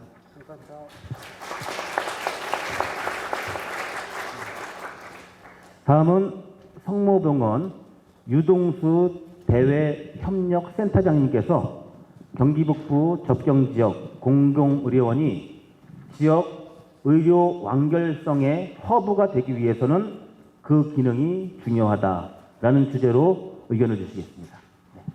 안녕하십니까. 가톨릭대학교 의정성모병원 대외협력센터장을 맡고 있고 현재 피부과 교수로 재직 중에 있습니다.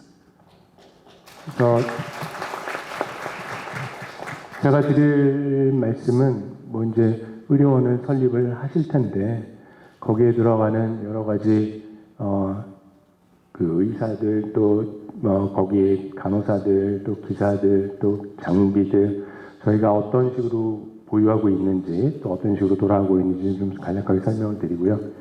그리고 이제 앞으로 양주 의료원이 만들어지면 그 역할을 어떤 식으로 해야 될지 그것도 좀 한번 여러분들께서 고민을 좀 해보셨으면 합니다. 네, 저희 병원 병상 수를 말씀드리면 일단 일반 병동이 일반 병동 또 뇌졸중 집중치료실 간병 통합 서비스 병동에서 총 592 병상 수가 있으며 중환자실로 해서 응급센터 집중치료실, 병동 집중치료실, 심혈관 집중치료실, 외과계 집중치료실, 외상센터 집중치료실에서 76개. 여기에는 이제 음압격리실, 비음압격리실 다 포함신 내용들입니다.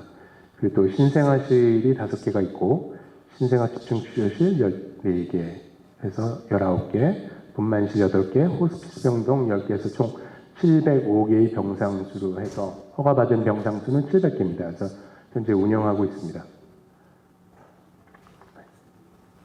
그래서 저희 이제 근무하고 있는 인력을 말씀드리면 의사 전문의가 약 190명 있고 일반의가 24명, 간호사 991명, 약사 28명, 의료기사 219명, 행정에서 114명, 그리고 기타 일반 기사, 지원직, 외주인력 등 해서 총 2,079명과 저희가 34개의 임상과와 40개의 부서로 운영되고 있습니다.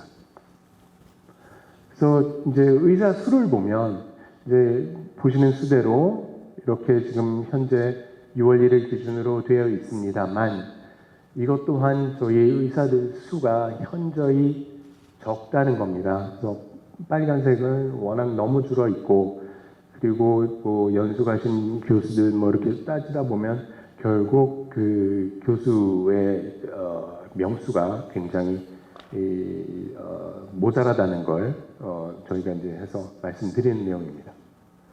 그리고 저희가 보유하고 있는 의료 장비는 CT, MRI는 물론이고 PET-CT, 유방 촬영 장치, 로봇 수술기, 에크모, 방사선 치료 등등 해서 이게 굉장히 고가이고 이게 한두 개로 되는 것도 아니고 여러 개가 동시에 운영이 돼야 되는 여러 장비들입니다. 그러면 저희 병원의 이제 그 지역적 특성에 따른 역할을 잠시 말씀드리면 권역 내 유일 응급 외상 국가 지정 병원이고 최종 응급 치료를 책임지는 의료기관이며 저희 지역 병의원이 약 600개 이상 되는데 그들과 유기적 협력 체계를 구축하고 있으며 재난 시 지역 거점 병원으로서 역할을 수행하며 최적의 지정학적 위치 및 헬기 이송 등을 활용한 응급 외상 환자를 저희가 이제 적극 수용하고 있습니다. 그래서 저희 이제 권역 외상센터가 있습니다. 권역 외상센터에는 외상 소생구역이라고 해서 거기 소생실, 처치실, 관찰실, CT실 등등이 있고 또 전용 수술실이 2개가 있고 혈관 조형 촬영실 및 이제 중환자실 20병상, 외상병동 53병상에서 총 73병상이 가동하고 있고 여기에 따른 인력 또한 그 365일 24시간 병직 체제로 운영이 되고 있으며 외상외과, 정형외과, 신경외과, 흉부외과, 전담 전문의 총 8명으로 구성되어 있으며 여기에 따라 그 간호사들 또 지원 인력들이 약 100명 정도 근무하고 있습니다. 그래서 저희 권역센터의 목표 설정은 중증 외상 환자 예방 가능 사망률을 1.6% 이하로 낮추는 목표를 가지고 있고 타 병원 전원율은 0%를 목표를 가지고 있습니다. 그래서 저희 주요 실적을 보면 외상팀 호출이 약 1,818건 24년도 기준이고 그 외상 환자 수 584명 또 수용률 100% 실적이 저희가 20년도에서 21년도까지 해서 전국 1위를 하고 있습니다. 또 외상센터에는 신생아 집중치료 지역센터가 있습니다. 여기는 이제 보복부에서 15년 6월에 선정된 거고 여기에서 이제 신생아를 집중치료를 하고 있으며 그 집중치료 병상 수가 14개 병상으로 현재 운영하고 있습니다. 그래서 이 우리 권역 의료 응급센터를 그 간략히 말씀드리니까 전체적으로 말씀드리면 규모는 총 59병상으로 되어 있고 그리고 중증 진료 구역이 24병상, 응급 진료 구역이 18병상, 그리고 여기 딸려 있는 전문의가 16명 있고 간호 인력이 77명, 그리고 소아응급센터 운영하고 있고 여기에 진료실이 11개가 있습니다.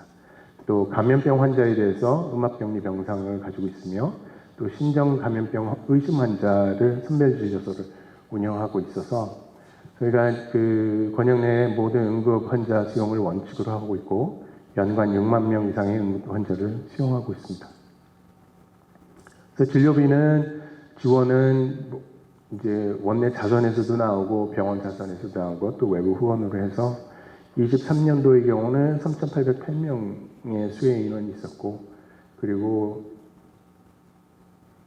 18억 5,800만 원이 23년도에 지원을 받았습니다. 그래서 지역별 그 의료기관 분포를 보시면 자 이제 그 양주시하고 의정부시가 병원이 제일 많습니다. 다만 양주시에는 종합병원이 없고 병원, 요양병원, 치과병원 등등 해서 162개가 있고 의정부의 경우는 366개, 동두천에는 54개, 그리고 연천에는 24개, 또 그 외에 요양원, 방문간호센터, 주간보호센터 등등 있습니다. 네, 이제 지금 거의 만 2년이 돼가고 있는데 저희 이제 의정 사태로 인해서 전공의들이 다 나가 있고 또 현재 남아 있는 교수들이 주말 당직, 뭐 야간 당직을 하고 있습니다. 저 또한 어제 야간 당직을 해서 지금 정신 상태가 좀 명료하지 않는 그래서 좀 양해 부탁 말씀드리겠습니다. 그런데 이게 만약에 이제 정상 궤도가 되고 해서 본 위치가 되게 되면 아무래도 정상화되기에는 저희는 약 한 10년 정도가 필요할 거라고 저희는 생각합니다. 그래서 그 전까지는 인력 문제는 굉장히 그 큰 이슈가 될 것으로 생각이 됩니다.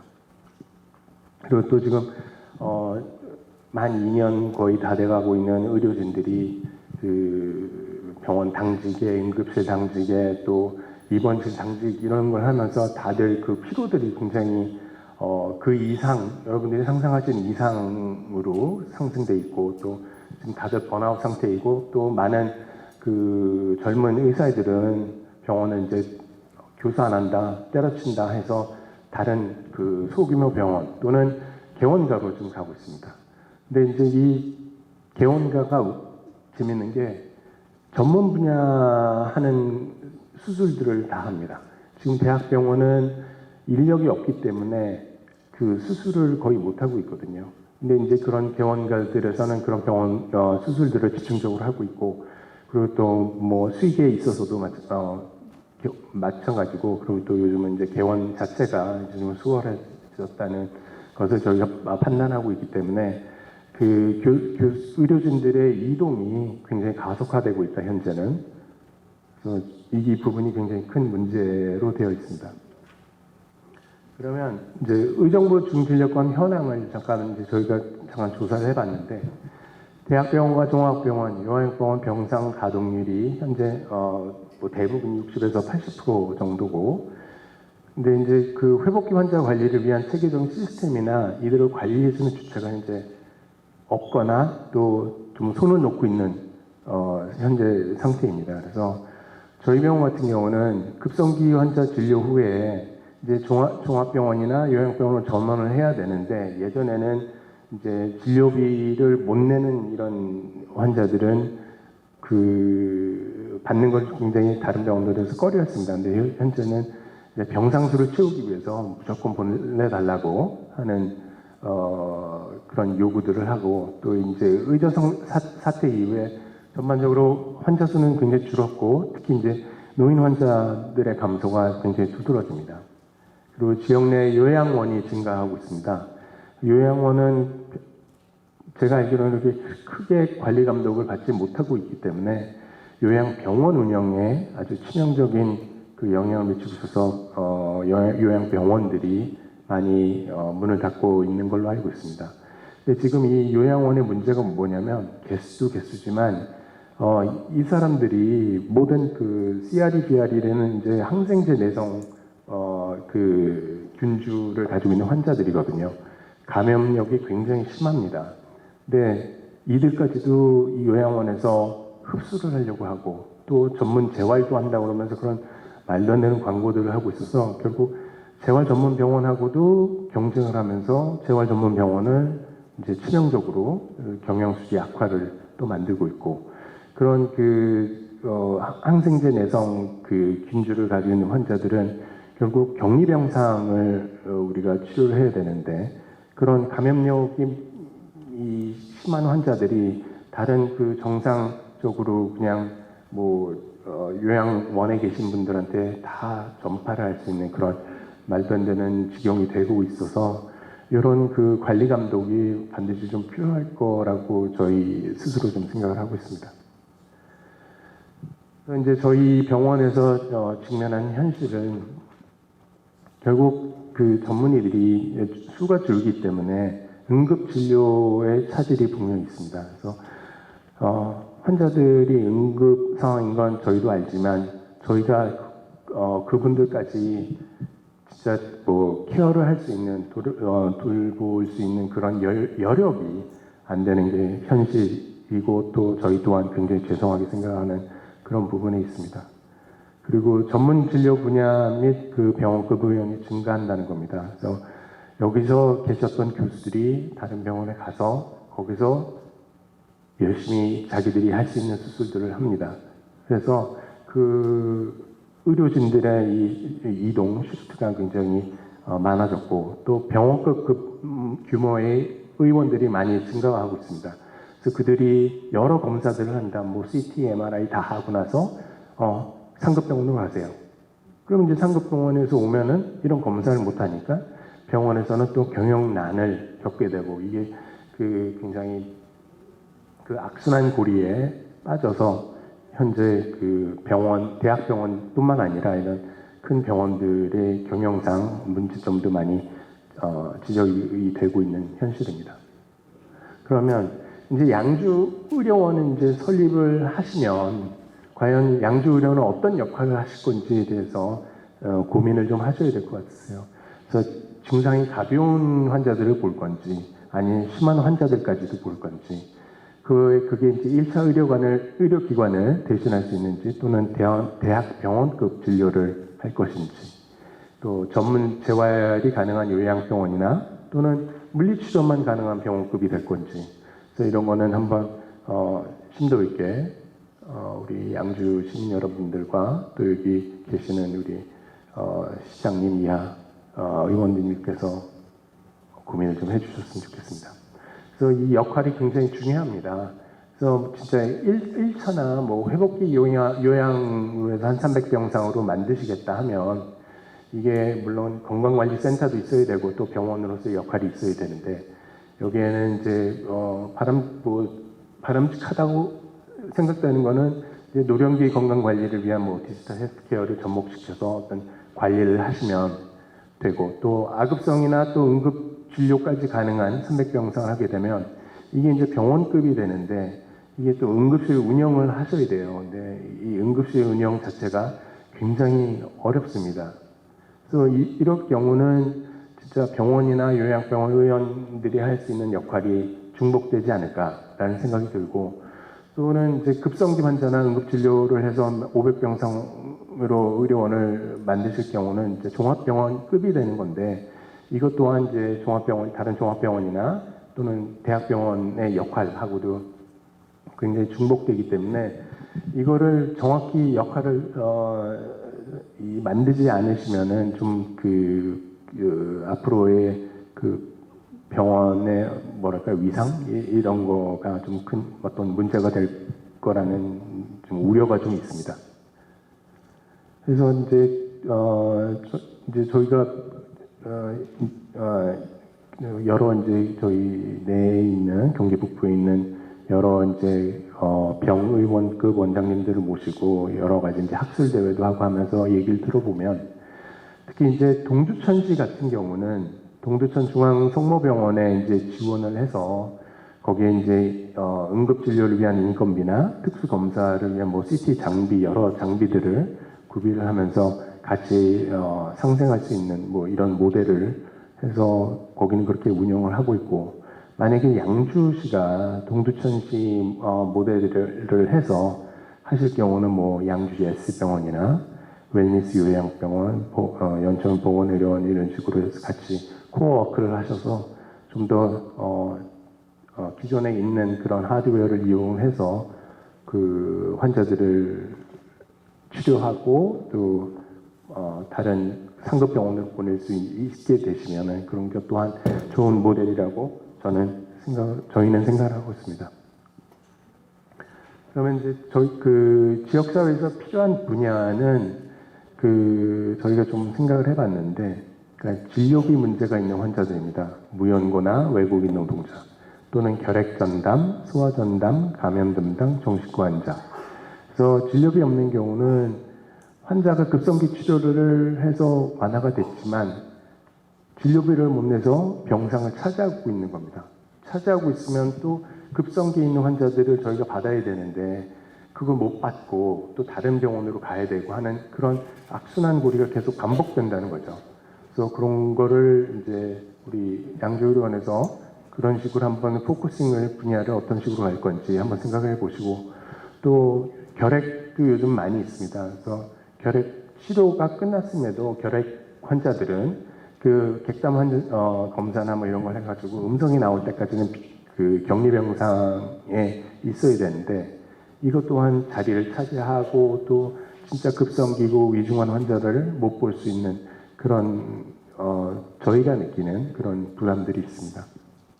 그리고 소아 전담이나 감염 전담 또한 아까 제가 말씀드린 것처럼 격리가 필요한 환자들이 분명히 있기 때문에 그런 격리 병동을 같이 하시고 또 정신과 환자들 또한 저희 병원 같은 경우는 이제 자살 시도 뭐 외상 환자가 많아서 급성기 진료하고 나서 저희가 보내드릴 병원들이 없습니다.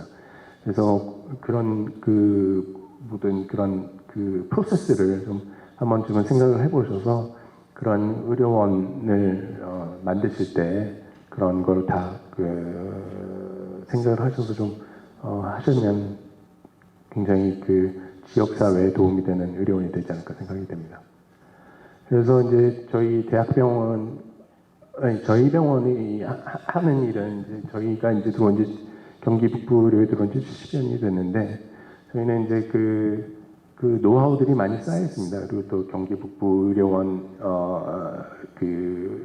운영하고 계시는 여러 의원 원장님들을 위한 교육도 저희가 하고 있고 또 지역 주민을 위해서 건강 광자 간담회 실시하고 있고 의료 질 향상을 위해서 각종 교육, 감염 교육, 상처 관리 교육, 몸 관리 이런 것 등등을 저희가 교육을 하고 있습니다. 진료 또한 의료된 환자들은 급성기 치료 후에 지역 사회로 다시 되돌려 보낼 수 있는 회송을 저희가 적극 노력을 하고 있고 응급 환자는 적극적 수용과 또 저희 의료진은 의료 지식과 또 기술 습득에 열심히 하고 있으니까 만약에 양주 의료원이 하면은 서로 어떤 그런 협력 체계를 구축해서 서로 상생할 수 있는 그런 좋은 의료원을 만들어 주시면 감사하겠습니다. 이상으로 마치겠습니다.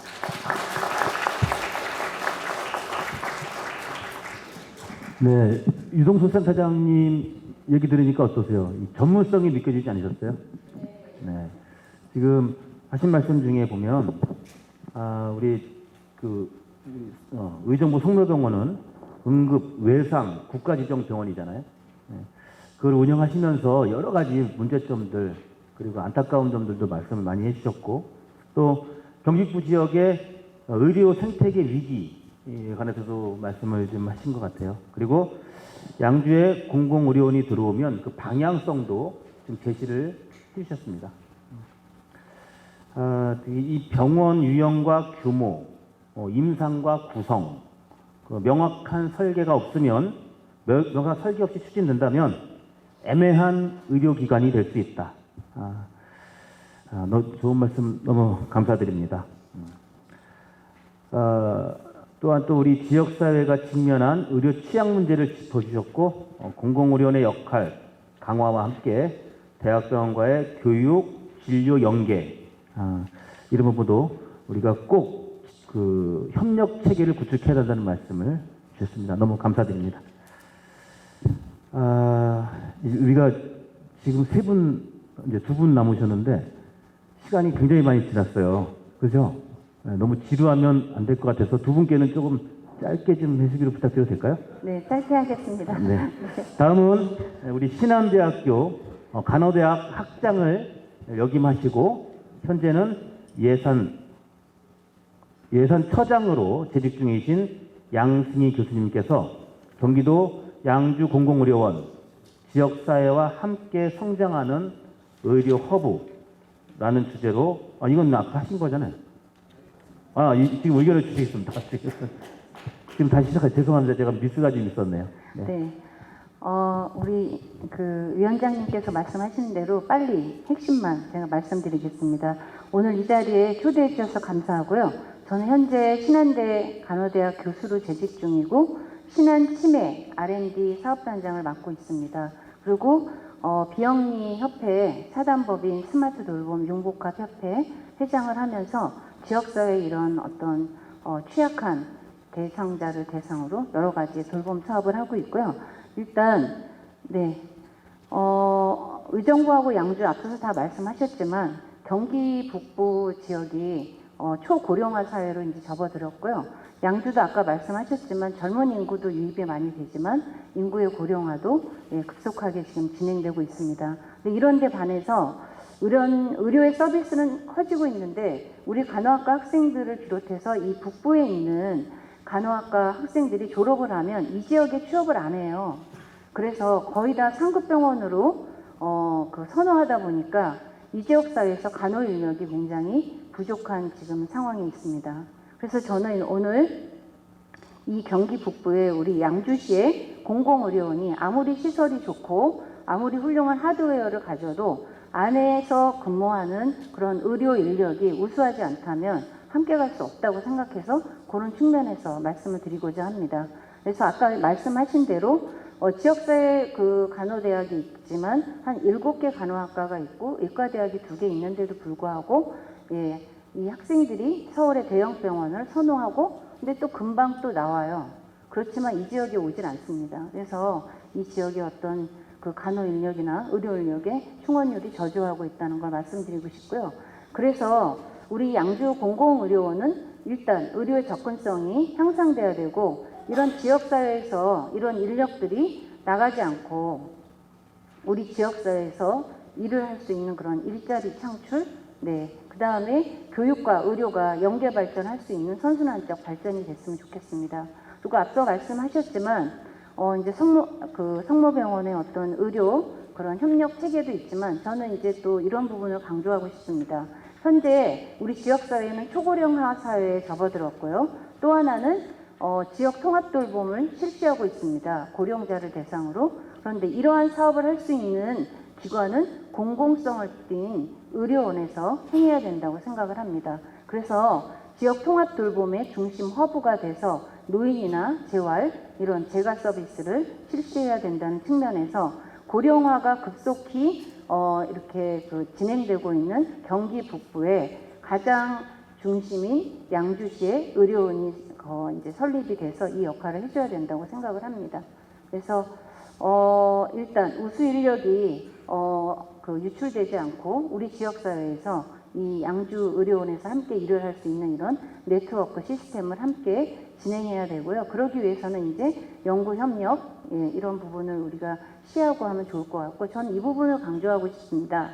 아까 우리 성모병원의 그 유동수 센터장님께서 말씀하셨지만 우리가 양주의 의료원이 어떤 기능을 할 거냐, 300, 400, 500병상 어떻게 할 것인가는 양주의 특성에 맞게 아마 기능을 모색할 것 같은데, 이제 새로 생기는 의료원으로서 우리가 적자를 면하고 지역사회 주민의 니즈에 만족을 시키기 위해서는 일단 이런 스마트화된 병원이 돼야 된다, 이런 생각을 하고 있고요.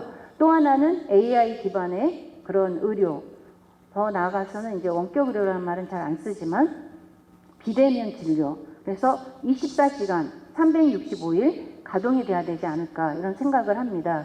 그래서 이런 우리 그 양주의 그 의료원은 디지털 전환 시대에 맞는 그러한 의료기관으로서 설립이 돼야 된다, 이렇게 말씀을 드리고 싶습니다. 제가 학생들 실수 때문에 뭐 의료원도 가보고 하지만 사용하는 그 환자들이 주로 오는 과들은 정해져 있더라고요. 그럼 왜 의료 수급자들이 상급병원을 가고 공공의료를 활용하지 않을까요?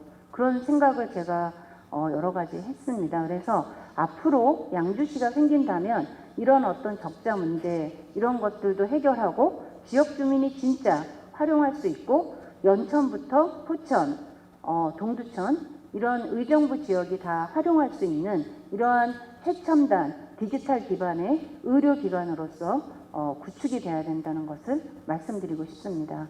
네, 그래서 뭐 이렇게 잘 된다면 시민이나 의료 다 만족할 수 있지 않을까 생각하고요. 저도 서산의료원에 한번 다녀왔는데, 서산의료원에서 이런 어떤 심장에 문제가 생기고 하면 대전이나 천안을 가야 된다고 합니다. 그런데 가다가 골든타임을 놓치게 돼서 이제 우수한 의료인들을 이제 유입시키기 위해서 큰 대형 병원, 뭐 국립병원이겠죠, 뭐 불암의 병원 이런 의사 선생님들을 초청해서 지금 굉장히 그런 어떤 심혈관 문제가 생기면 서산 자체에서 해결을 할 수 있어서 굉장히 주민들이 만족한다고 합니다. 그래서 우리 양주도 그런 기관을 벤치마킹해서 우리 지역의 어떤 현실에 맞고 최첨단이고 지역 주민들이 대형병원으로 가는 것을 이 지역사회 안에서 해결해 주시기를 저는 이제 바라고 있습니다. 네, 그래서 앞서 말씀드렸지만 궁극적으로는 이제 재택의료입니다. 그래서 재택의료와 방문간호가 같이 가야 되는데 이것이 일반적인 대면 서비스로는 어렵습니다. 그래서 이러한 것들이 스마트 돌봄이나 스마트 방문간호 사업으로 될 수 있도록 이렇게 한다면 우리 지금 이 양주는 도농 복합도시고 또 어르신들이 많은 지역도 있습니다. 젊은 분이 많이 계신 분도 있지만, 그래서 이런 지역의 그런 문제를 그런 갈증을 해소할 수 있다는 생각을 제가 합니다. 그래서 일단 저는 이제 간호학과 교수니까 이런 측면에서 앞으로 의료원과 협력 모델을 해서 진짜 우수한 인재가 여기서 현장에 와서 실습을 하고 또 이 학생들이 취업까지 연계돼서 이 지역사회 우수한 인력으로 종사하기를 저는 바라고 있습니다. 이상으로 마치겠습니다. 감사합니다. 네, 양승희 교수님 수고하셨습니다. 양승희 교수님께서는 양주 공공의료원이 간호인력 양성, 디지털 헬스케어, 지역 통합 돌봄을 결합한 교육, 의료, 융합 모델로 성장해야 된다라는 말씀을 하셨고요. 특히 간호학과와 의료기관이 연계된 실습, 취업, 연계 시스템과 로봇 간호, AI 기반 진료, 미래형 간호 서비스, 이런 것들이 이제 공공의료원의 질을 높이게 되고 지속 가능한 지역 의료 체계를 구축해야 한다는 점을 강조하셨습니다. 이는 적경 지역의 의료 공백을 해소함과 동시에 지역 청년들에게는 양질의 일자리를 제공하고 시민과 의료인이 상생하는 실천적 해법이라 판단됩니다. 고생하셨습니다. 다음은 제일 마지막에 오래 기다리셨네요. 우리 김정은 보건소장님께서 보건의료 연계 기반 구축을 중심으로 경기 동북부 공공의료원의 양주시 입지 필요성에 대한 의견을 드리겠습니다. 네, 보건소장 김정의입니다. 공무원 스타일로 바로 발표하겠습니다. 공공의료원의 양주시 입지 필요성에 대해 살펴보고 보건과 공공의료 연계로 최적의 시너지 효과를 낼 수 있는 방안에 대해 살펴보겠습니다. 다음. 네, 먼저 경기 북부와 남부의 의료 실태에 대해서 비교해 보겠습니다. 경기 북부도 수도권입니다. 그러나 아이러니하게도 의료 취약 지역입니다. 특히 접경지역인 양주, 동두천, 연천은 응급의료, 심내혈관 진료, 분만, 소아 청소년 입원, 정신건강, 재활 및 만성질환 관리 모두에서 뚜렷한 공백을 보입니다. 또한 경기 북부에는 상급 종합병원이 단 한 곳도 없습니다. 경기 남부에만 6개소가 몰려 있습니다. 특히 양주, 동두천, 연천 모두는 종합병원이 단 한 곳도 없습니다. 즉, 경기도 내 상급 병원을 포함한 종합병원 수는 총 78개소인데 이 중 73%인 57개소가 남부에 몰려 있습니다. 남북 간 의료 형평성에 큰 문제가 있음을 알 수 있습니다. 또한 경기 북부는 현실과 동떨어진 진료 권역에 묶여 있습니다. 전국 70개 진료 권역 중 경기도에는 12개가 있습니다. 양주, 동두천, 연천은 아쉽게 의정부 권역으로 묶여 있어서 의정부에 밀집된 각종 의료기반 시설이 마치 우리 양주, 동두천, 연천에서도 이용이 좋은 것처럼 보입니다. 그러나 실제 접근성은 40분에서 50분 이상까지 소요되는 곳이 있는 등 매우 열악하고 억울한 상태로서 현실적인 진료 권역으로의 재편성이 요구됩니다. 다음 경기 북부는 접경지역으로 안보를 위해 많은 것을 포기했습니다. 그러나 인간 삶에 있어 필수 불가결한 의료 분야인 진료권까지 소외와 차별로 희생을 강요받고 있습니다. 다음 경기 북부 대표 도시 양주시의 의료 공백 실태를 보면 더욱 심각합니다. 전국 1위 인구 증가 도시임에도 종합병원이 단 한 곳도 없다는 것은 이미 많이 들으셨겠고, 또한 우리 보건복지부 자료를 보면 23년도 기준 양주시의 병상수가 3,182개라고 되어 있습니다. 그러나 이 수는 사실 정신병원 병상수, 국군병원 병상수, 요양병원 병상수입니다. 실제 우리 일반 시민이 이용할 수 있는 급성기 병상은 양주 예스병원 132개 뿐입니다. 양주시 인구 30만에 132개라는 게 정말 말이 안 됩니다. 이대로 감염병 팬데믹이 또 온다면 우리는 어찌 대응을 해야 할지 겁이 납니다. 그 당시 우리 보건소 직원들은 병상 구걸자였습니다. 인근 시군은 자시민 우선 입원 조치로 우리 양주 시민들은 충청권, 전라권, 경상권까지 이송되며 고통을 감내해야 했던 기억을 떠올리면 숨이 막힙니다. 보건복지부 제3기 병상수급 기본 시책에 따라 의정부 진료권역으로 묶여있는 우리 양주시는 병상 배정이 제한되어 민간 대형병원 유치가 불가한 상태입니다. 양주 시민의 살 길은 병상수급 계획에서 제외되는 공공의료원 설립에 의한 병상 확보에 의지할 수밖에 없는 절실한 실정입니다. 종합병원도 없으니 응급실도 전무합니다. 관내 응급 환자의 관내 이송률 90% 이상이 넘습니다.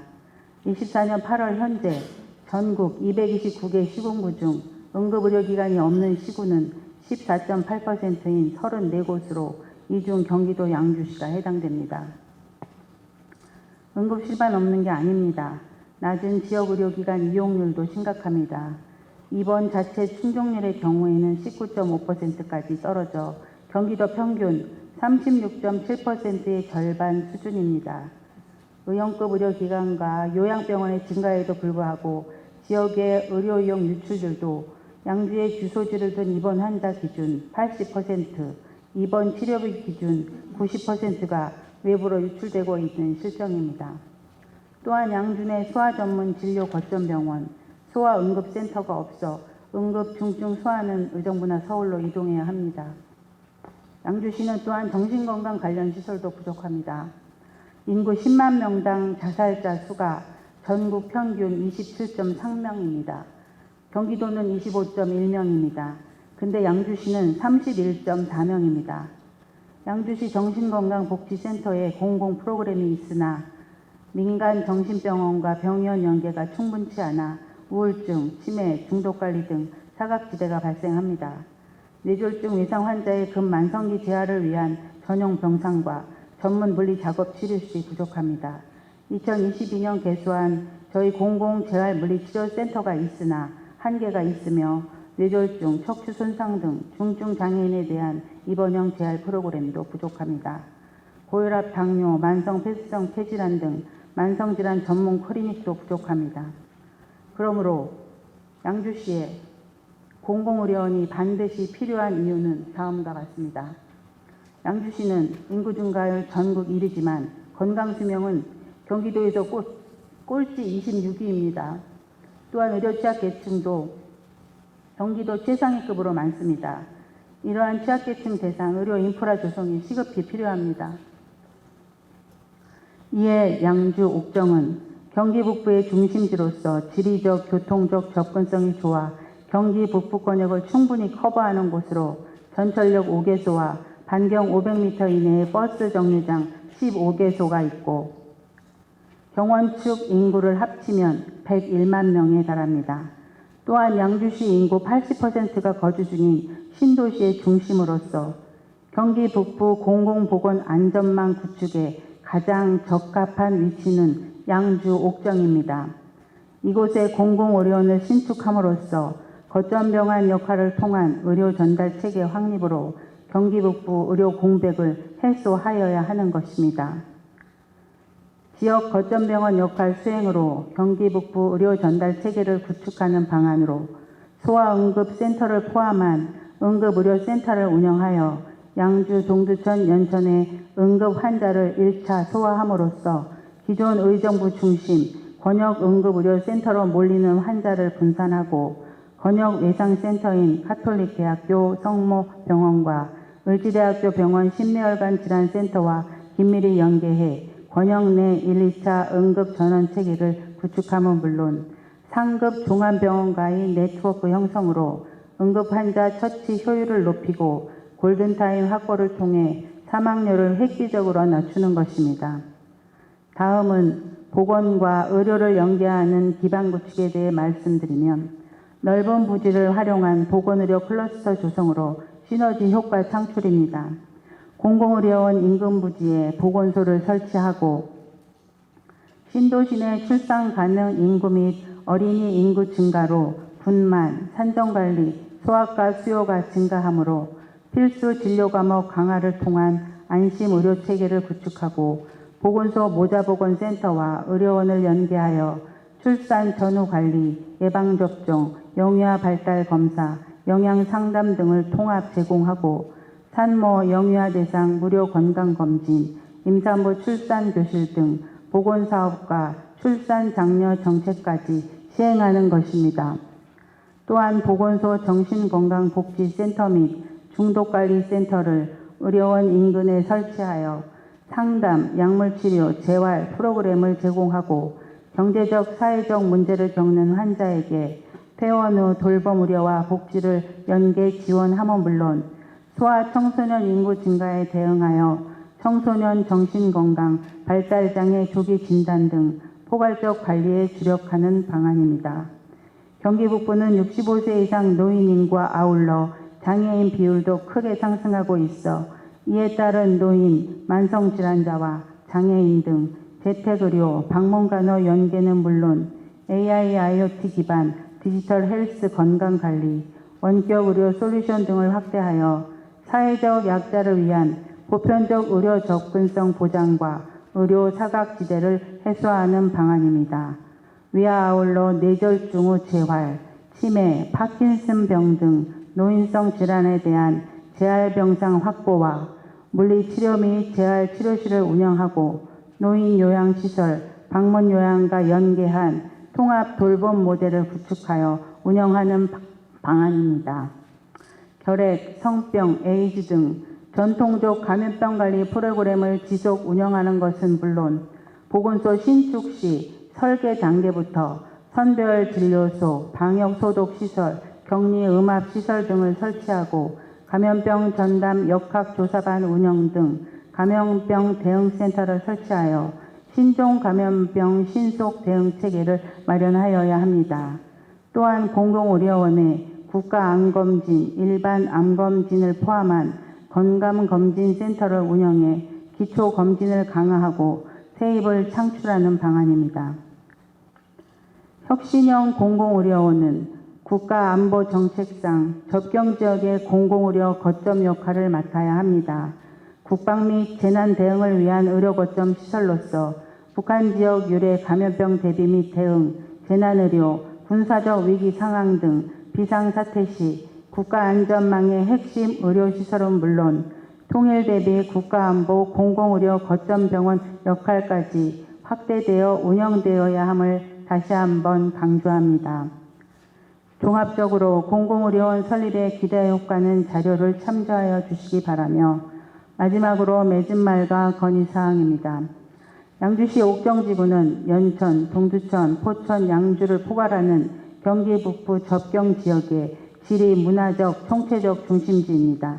경기 북부 접경 지역 주민의 생명과 건강을 보호하고 경기도민의 의료 형평성과 공공성을 실현하기 위해서는 양주시 옥정지구에 혁신형 공공의료원을 설립하는 것이 최적의 방안임을 다시 한번 강조하면서 공공의료원은 수익을 창출하는 민간기관이 아니라 공공성이 우선인 필수 의료시설로서 경제성 논리에 의한 예비 타당성 조사를 연재하여 주실 것을 건의하는 바입니다. 이상입니다.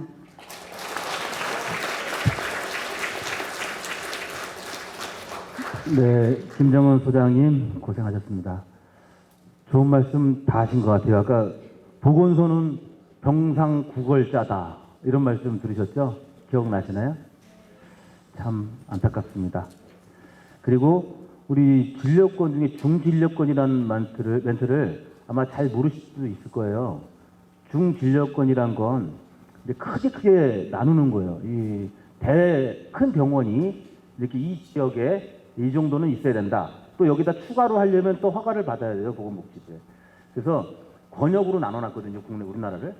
그 권역 중에 하나, 중진료권 이런 개념이 이게 아까 처음에 말씀드렸지만 의정부, 양주, 동두천, 연천 이게 묶여있는 중진료권입니다. 거기서 이런 아까 말씀하신 것 중에 의정부 병상 포화 권역으로 분류돼 있어서 행정의 불합리성을 아까 지적을 하셨습니다. 이 중진료권이라는 말씀을 드리려고 잘못되어 있다. 이걸 좀 바꿔야 된다. 그런 말씀하셨고요. 마지막으로 예비 타당성에 우리 공공의료원은 예비 타당성 면제되어야 된다. 이 말씀하셨죠? 적극 동감하고요. 여러분 다 마찬가지죠? 네, 감사합니다. 고생하셨습니다.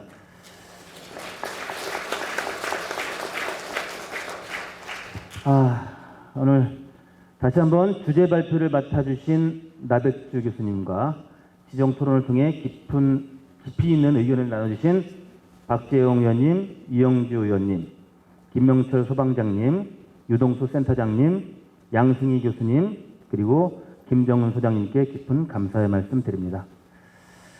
존경하는 시민 여러분, 보통 정책 포럼에서는 자유 토론을 통해서 의견을 더 듣곤 합니다. 하지만 오늘 이 자리는 이렇게 각자 의견을 전문성을 말씀하신 걸로도 충분하지 않았나. 다른 토론은 안 해도 되지 않을까 생각이 듭니다.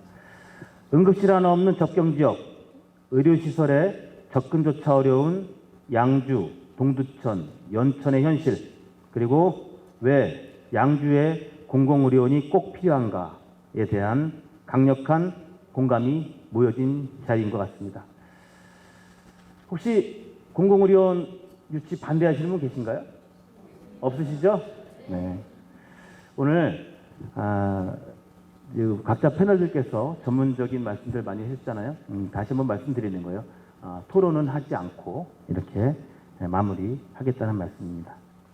오늘 이 자리에서 나눈 절박한 우리의 현실을 바탕으로 의정부 중진료권의 생명권 보호는 행정의 일관성과 책임 있는 실천에서 시작돼야 한다는 점을 다시 한번 강조드립니다.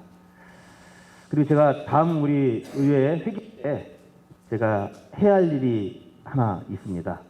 뭐냐면 중앙정부가 준비 중인 제3차 공공보건의료 기본계획에 의정부 의료원의 이전, 신축을 확실하게 존치해 줄 것과 그리고 담배, 개별 소비세 일부를 공공의료 확충 재원으로 목적화할 것을 중앙정부에 정식 건의할 예정입니다.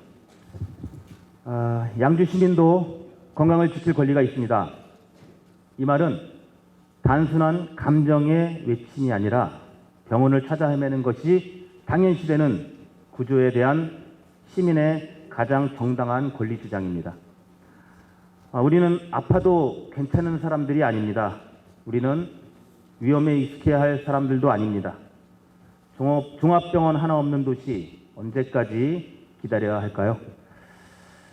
지금부터 시민 여러분과 함께 오늘 포럼의 메시지를 직접 함께 그리고 명확하게 보여주는 퍼포먼스 시간을 잠깐 갖도록 하겠습니다. 지금 시민 12분께 3가지 문구가 적힌 피켓을 전달해 드렸습니다. 문구는 이래요. 제가 한번 읽어드릴게요. 양주 시민도 건강을 지킬 권리가 있습니다. 종합병원 하나 없는 도시 언제까지 기다려야 합니까? 공공의료는 생명선입니다. 이렇게 3가지입니다. 이 피켓을 받으신 시민 여러분은 높이 들어주시기 바랍니다. 제가 선창하면 다 같이 한번 외쳐보시죠. 네. 준비되셨습니까? 네. 양주 시민도 건강을 지킬 권리가 있습니다.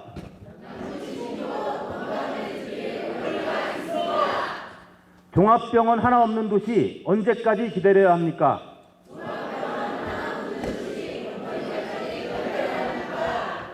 공공의료는 생명선입니다. 한 번 더 하겠습니다. 양주 시민도 건강을 지킬 권리가 있습니다. 종합병원 하나 없는 도시 언제까지 기다려야 합니까? 공공의료는 생명선입니다. 고맙습니다. 내려주시죠. 네.